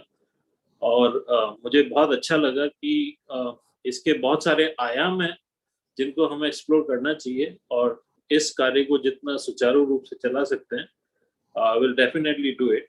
एक छोटा सा प्रश्न मैं आपसे करना चाहूंगा, जो मेरे ख्याल से बहुत लोगों के जहन में आता है, क्योंकि आपने ऑयल के पॉइंट को टच किया था। तो ऑयल के अंदर आपने मुझे बताया कि सरसों का ऑयल बहुत अच्छा होता है, मस्टर्ड ऑयल जो है। लेकिन अभी कॉमन एक कंसर्न है कि जो वर्जिन ऑलिव ऑयल होता है वो काफी लोग उसको प्रेस करते हैं। तो आप इस पे थोड़ा प्रकाश डालिए। इज इट सो कपूर साहब? Good question. ऐसा है कि olive oil industry is trying to promote olive oil.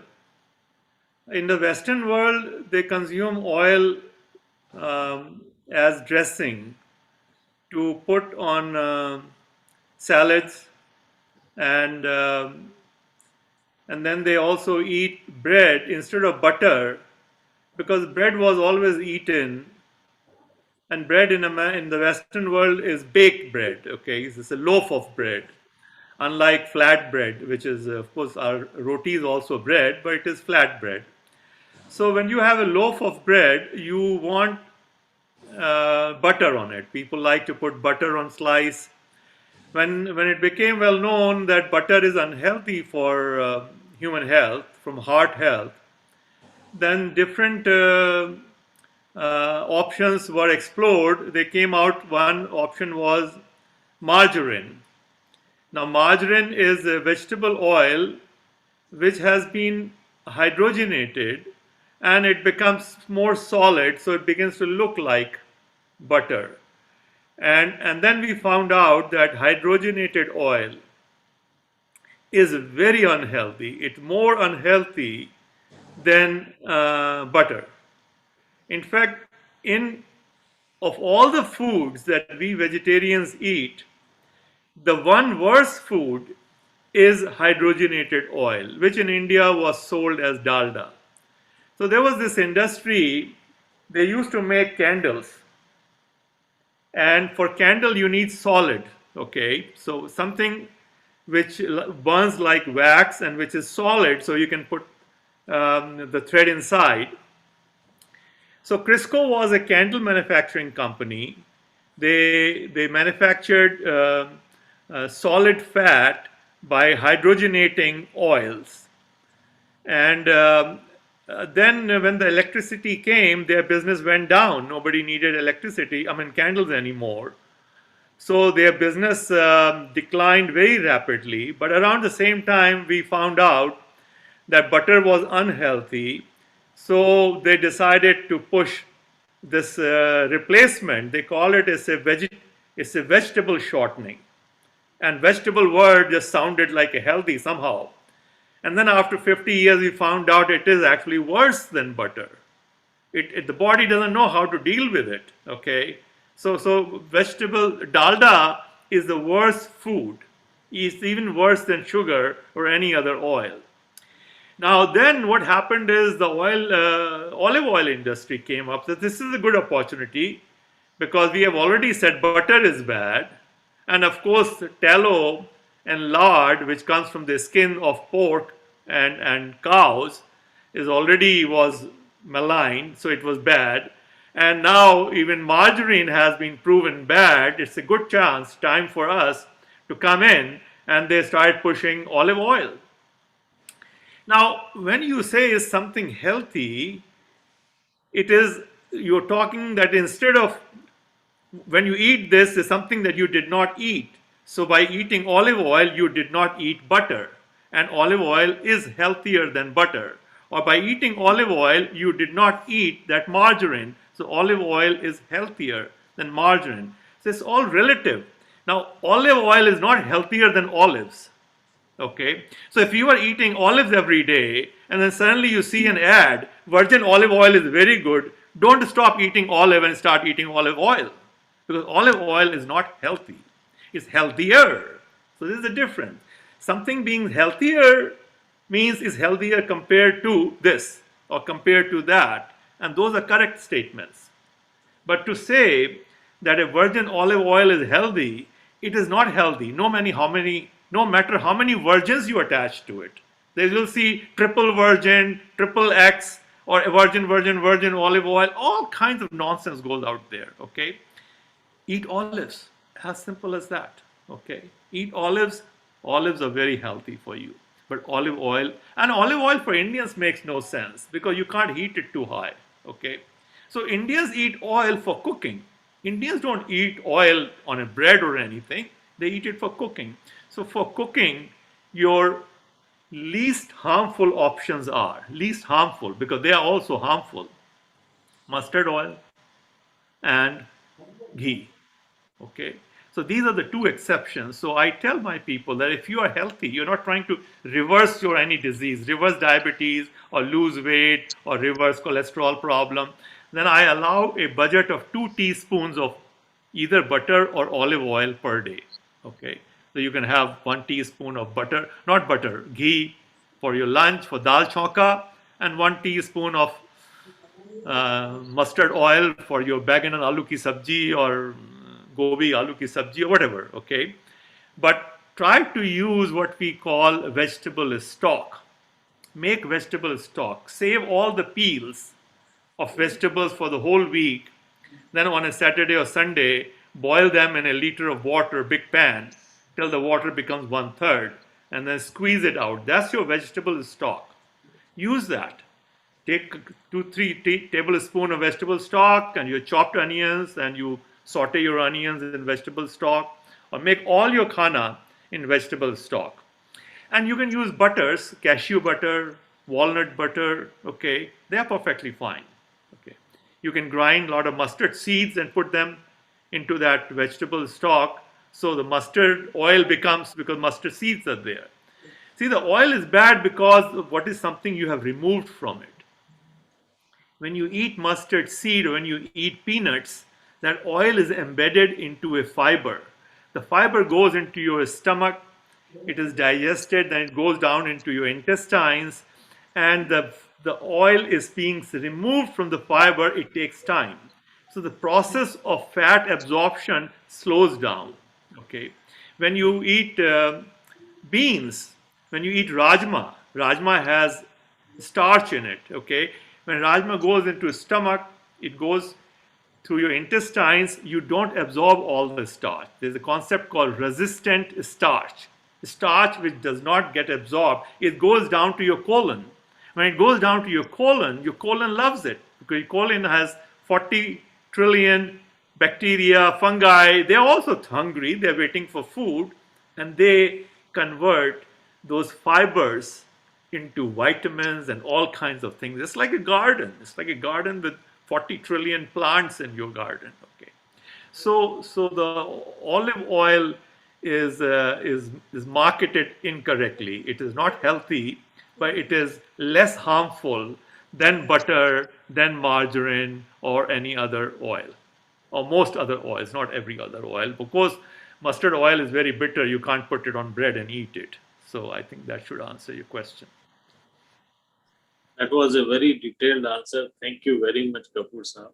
And मेरे को वाकई में लगता है you are an asset to the world, not only containing the country. Thank you very much. You're welcome. Thank you so much. Lalit Kapoor साहब, आपका आज है ना नामकरण बदल देते हैं. आपको ललित कपूर की जगह है ना गूगल कपूर बोलना चाहिए. You have got answer for everything. So it was so nice. हाँ, और अब टाइम इतना हो गया है, पता ही नहीं चल रहा कि हम इतनी देर से बैठे हैं और आपको सुन रहे हैं. It's like on and on and on. सारे ऐसा लग रहा है कि क्यों, आप लोगों का क्या कहना है? हमारे पैनलिस्ट जो क्या बोल रहे हैं, सही है ना? बिल्कुल, कि उनका इतना सुंदर अभिव्यक्ति है, इतना अच्छा नॉलेज है कि बस लगता है कि इनको जाने ही ना दें और आज की रात बिल्कुल होते हैं ना शबे रात जैसे हो जाए, कि भाई सबके सब आनंद मगन हो जाएं, उसके अंदर डूब जाएं. एक बात मैं कहना चाहूंगी कि हमें जो कपूर साहब ने बताया वो एक बहुत ही अच्छी बात बताई कि हमें तब खाना चाहिए जब सूरज रहता है. और ये भी बहुत जरूरी है, आयुर्वेद भी यही कहता है कि दोपहर में 10 से 12 जो 3 बजे का टाइम होता है, हमारी पित्त प्रवृत्ति बहुत स्ट्रांग होती है और वही टाइम होता है जबकि डाइजेशन भी बहुत ऑप्टिमम होता है, सबसे ज्यादा होता है, अच्छे से होता है. तो इसलिए उस समय खाना चाहिए. और सूर्यास्त के पहले यदि आप खा लेते हैं तो आपका नेचुरली डाइजेशन बहुत अच्छा रहता है. और जब डाइजेशन अच्छा होता है तो जो भी इनपुट्स आपने दिए वो पूरे के पूरे यूटिलाइज होके एनर्जी देते हैं. जो कि मेजर जनरल साहब का भी प्रश्न था कि भाई हम जो खाते हैं वो एनर्जी में कन्वर्ट होना चाहिए. तो एनर्जी तो तभी मिलेगी ना जब सूरज होगा. जिसे फिल्मी भाषा में कहते हैं जादू को भी तो धूप चाहिए. जादू जो कैरेक्टर था कोई मिल गया का, उसको भी धूप चाहिए होती थी एनर्जी कन्वर्शन के लिए. So like the body needs sunlight for energy It's like the plant kingdom also, where the chlorophyll needs sunlight to convert it into energy and produce oxygen. और एक और जो बहुत ही महत्वपूर्ण बात थी, जो बहुत ही अच्छी लगी, और मेरे ख्याल में सब बच्चे बहुत खुश होंगे, कि है ना, माताएं जो उन्हें जोर देती हैं कि ये खाओ, ये अच्छा है, तो बोलेंगे कि नहीं, अंकल ने कहा है कि जो मन आए वो खाओ, जितना चाहे उतना खाओ। तो वे बहुत ही खुश होंगे। और ये एक बहुत ही अच्छा कंसेप्ट है, मुझे लगा कि क्योंकि जब हम किसी चीज के लिए जोर देते हैं और आप बेमन से खाते हैं, तो कितना ही अच्छी चीज क्यों ना हो, कभी भी तन को नहीं लगती है। तो अगर मन से नहीं खाएंगे तो तन को कैसे लगेगा? और फिर अन्न का क्या महत्व होगा? क्योंकि जैसा बोलते हैं कि जैसा खाओगे अन्न वैसा होगा मन। तो अच्छे मन और तन के लिए जरूरी है कि आप दिल से खाएं। और साथ ही एक और बहुत अच्छी चीज कि वापस से देखें हम पुराने अपने विश्वासों को और हमारी जो भी संस्कृति है उसको, कि हमें कम से कम एक दिन तो रेस्ट देना चाहिए अपने इंटेस्टाइन्स को। बेचारे पूरे टाइम काम करती रहती हैं, हमारे स्टमक को, और उपवास करना चाहिए। जबकि होता यह है कि उपवास के नाम पे दिन भर इतना खाया जाता है कि उपवास को भी शर्म आती होगी कि ये क्या कर क्या रहे हैं, मुझे रेस्ट देने के बजाय डबल काम में लगा दिया है। तो कहना ये है कि वक्त तो सबको मिलता है बदलने के लिए, वक्त सबको मिलता है बदलने के लिए, ये हमारे ऊपर निर्भर करता है कि हम कब उस सिग्नल को पकड़ पाते हैं। और मंजिल भी उन्हीं को मिलती है जिनके सपनों में जान होती है। पंखों से कुछ नहीं होता, हौसलों से उड़ान होती है। कितनी भी मुश्किल राहें हो, कितना भी मुश्किल हो, यदि आपने मन से ठान लिया तो जीत होके रहती है। कितनी भी बीमारियां हो, कुछ भी हो, हमने ये जाना आज के इस बहुत ही सुंदर सत्र से कि ये हमारा खान पान है जो हमारी जान ले लेता है। यदि थोड़ी सी हम उस पर नियंत्रण कर पाए तो जीवन भी एक उपवन बन जाएगा। और इसके साथ ही हमारे जितने भी जो पैनलिस्ट हैं उन सबका बहुत बहुत बहुत धन्यवाद कि वे इतने लंबे समय तक हमसे जुड़े रहे और उन्होंने अपना कीमती समय दिया। और न सिर्फ कीमती समय दिया बल्कि उसमें भागीदारी करके अपने बहुत ही उम्दा प्रश्नों से ये बता दिया कि वे इसमें पूरे टाइम एक पूरी लगन के साथ में, पूरे दिल के साथ में जुड़े रहे थे। और ये वैसा नहीं था कि एक किसी शायर ने कहा है कि वो यूं भी अपने होने की पहचान देते हैं, वे यूं भी अपने होने की पहचान देते हैं, चूड़ियां खनका देते हैं।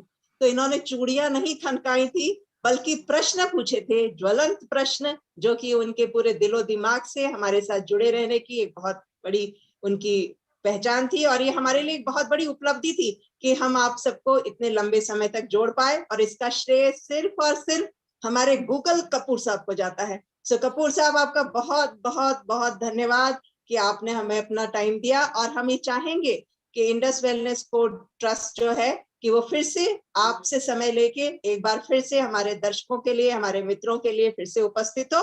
और इसके लिए आपका बहुत धन्यवाद। और इसी के साथ मैं अब आमंत्रित करती हूँ विंग कमांडर काला साहब को कि वे आए और हमारे जो जितने भी हमारे साथ जुड़े हुए जो भी ट्रस्ट हैं और जो हमारे साथी हैं उनकी से आपका रूबरू परिचय कराएं। विंग कमांडर काला साहब। Thank you so much doctor Rashmi, आपने बहुत अच्छे से इस पूरे प्रोग्राम को पिरोया है। थैंक यू कपूर साहब, you gave us so much pearls of wisdom, and as Dr. Rashmi said, we will request you to give us some more time for some more sessions on an ongoing basis. It was interesting to see today, आज के 100 से ज्यादा लोग बराबर, हम लोग अपना time काफी एक्सीड कर गए हैं, पर फिर भी वो बराबर हमारे साथ जुड़े रहे हैं। और वो सब पॉसिबल हुआ है सिर्फ आपके प्रेजेंटेशन की वजह से। और साथ में बहुत बहुत धन्यवाद सोमेश जी, सिमरन जी, मेजर माथुर साहब, नीरा मैम, बहुत बहुत धन्यवाद आपका। You gave us so much time for today evening's presentation, and we will look forward and expect your blessings on ongoing basis also. We would now like to thank our partners, and Tushar, can you put that slide on? So ये हमारे partners हैं। आज जो हमने सुना कि food is the medicine, उसी की कड़ी के अंदर एक और प्रेजेंटेशन है by physicians committee of responsible medicine. ये एक वॉशिंगटन बेस्ड संस्था है और ये हमारे साथ जुड़े हैं हमारे partners crack the wellness code की वजह से। ये लोग इंडिया के लोगों के लिए एक 8 पार्ट का सीरीज रन कर रहे हैं ऑन डायबिटीज, जिसका पहला पार्ट पिछले शुक्रवार को रन किया था और उसके बाद अगले 7 पार्ट हर शुक्रवार को रन करेंगे रात को 9 से 10 बजे के बीच में, जिसमें दुनिया के टॉप डॉक्टर्स आकर के आपको बताएंगे कि आप डायबिटीज को कैसे खाने से ठीक कर सकते हैं। वही बात जो अभी हमने कपूर साहब से सुनी, उसी बात पे आगे और बल मिलेगा। तो इसका लिए हम इसको लीड करते हैं ऑर्गेनाइजेशन को नील बर्नार्ड साहब, और प्रेजेंटेशन लेके आ रहे हैं जीशन अली साहब। ये जो लिंक यहाँ पे दिया है उस पे जाके आप रजिस्टर कर सकते हैं। जिन भी लोगों ने आज हमारे साथ रजिस्टर किया है उनको हम ये इंफॉर्मेशन मेल के द्वारा भी भेज देंगे, और इनका पहला सेशन पिछले शुक्रवार को हो चुका है, उसका लिंक भी आपको हम दे देंगे जो आप वेब पे जाके देख सकते हो, जिससे कि आगे के लिंक्स की कड़ी बनी रहे अपनी। Tushar, can we go to the next slide for our partners. So ये हमारे पार्टनर्स हैं which are strategic knowledge partners, community partners, area development partners, corporate wellness partners, NGO partners, इन सब का बहुत बहुत धन्यवाद। ये हमारे प्रो बोनो पार्टनर्स हैं जो हमारे को मदद करते हैं, धन्यवाद। ये मैनेजमेंट टीम है हमारी, टीम ऑफ आवर डॉक्टर, जिसमें डॉक्टर रश्मि साहब अभी मिले हैं। Then our core team and team of advisors जो हमें एडवाइस करते रहते हैं time to time, our ambassadors, who take our message far and wide, and then our support team who has made this program possible. Our next program, अभी आजकल काफी issue आ रहा है इमोशनल वेलनेस के ऊपर, सो 6 तारीख को हम एक प्रोग्राम रन करेंगे ऑन रेजिलियंस, और उसके बाद 20 तारीख को हम टेक्निकल वेलनेस के ऊपर एक प्रोग्राम रन करेंगे, how to be updated with your smartphones. क्योंकि हम लोग जो स्मार्टफोन होता है हमारा, उसको काफी चीजों के लिए काम में ले सकते हैं बट लेते नहीं है, तो उसको कैसे हम ज्यादा से ज्यादा काम में ले सके, टेक्निकल वेलनेस सीरीज में हमारा प्रोग्राम होगा। तो प्लीज आज का प्रोग्राम आपको कैसा लगा हमें बताइए, और आप किस तरह के प्रोग्राम्स हम लेके आए हमारे को गाइड कीजिए। You can write to us, you can visit our website www.thewellnesscode.com. You can also write to us at info@thewellnesscode.com.org, and you can connect with us on 733-995-1157. We'll now play a short video. I request my guest to be here for, this is about 4 minutes, on what about the trust.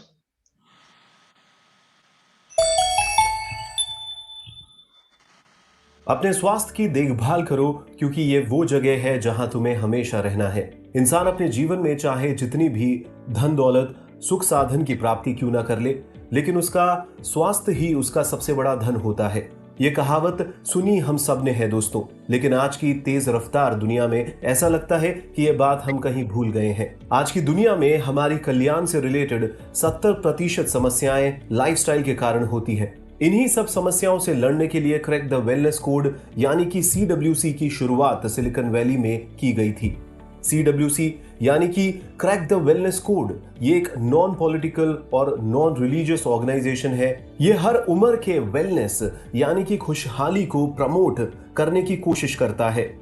CWC पूरे San Francisco बे area में एक जबरदस्त wellness movement के तौर में फैला है। Silicon valley में अपने जबरदस्त काम से CWC ने देश विदेश में रहने वाले ना जाने कितने लोगों की जिंदगियां बदली हैं, और अपनी इस अपार सफलता के बाद अब CWC इंडिया में आ रहा है IWC के नए रूप में।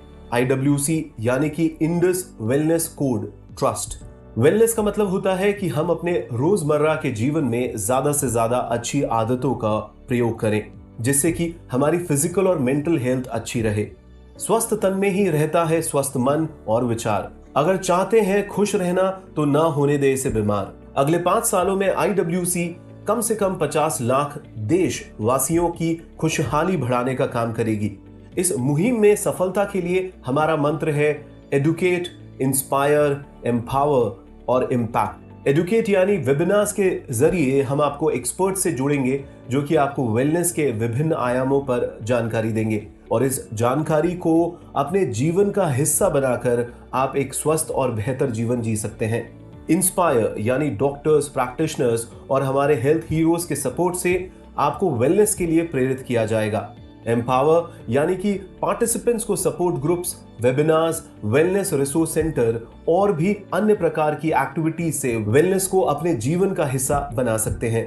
इम्पैक्ट यानी कि आप ना केवल अपनी खुशहाली के बारे में सोचें परंतु कुछ करें भी। इंडिया के इतिहासों में पहली बार एक वेलनेस रिसोर्स सेंटर खोला जाएगा। वेलनेस रिसोर्स सेंटर एक ऐसी जगह है जहां आपको कल्याण के 10 आयामों से संबंधित किताबें, वीडियो फिल्म्स और ऑडियो लेक्चर्स अवेलेबल होंगी। ये सब ज्ञानवर्धक ज्ञान का भंडार डॉक्टर्स और हेल्थ प्रोफेशनल्स द्वारा सुझाया गया है। इसके अलावा यहाँ पर हम शुरुआत में कल्याण के कुछ आयाम जैसे कि योग, health cooking, essential technical skills, emotional health पर सेशन शुरू कर रहे हैं। ये वेबिनार हफ्ते में एक बार होगी दोस्तों। जो कोई भी यहाँ पर आकर इन सेशन में शामिल होना चाहता है वो हमारी वेबसाइट thewellnesscode.org पर जाकर रजिस्टर कर सकते हैं और बाकी लोग इन सेशंस में ऑनलाइन शामिल होकर लाभ उठा सकते हैं। IWCT खुशहाली के 10 आयामों पर कार्य करेगी। ये आयाम है physical wellness, mental wellness, emotional wellness, spiritual wellness, behavioural wellness, occupational wellness, cultural wellness, financial wellness, intellectual wellness and social wellness. धीरे धीरे हम इसमें और भी विषयों पर कार्य शुरू करेंगे। दोस्तों, आज इंडिया ग्लोबल वेलनेस इंडेक्स पे 156 कंट्रीज में से 140वीं रैंक पे आता है। आपको और हमें स्वस्थ आदतों का निर्माण करके और कराकर इसे बदलना होगा और इंडिया को एक वेलनेस इंस्पिरेशन बनाना होगा। तो चलिए मिलकर ये वेलनेस यात्रा की शुरुआत करते हैं दोस्तों।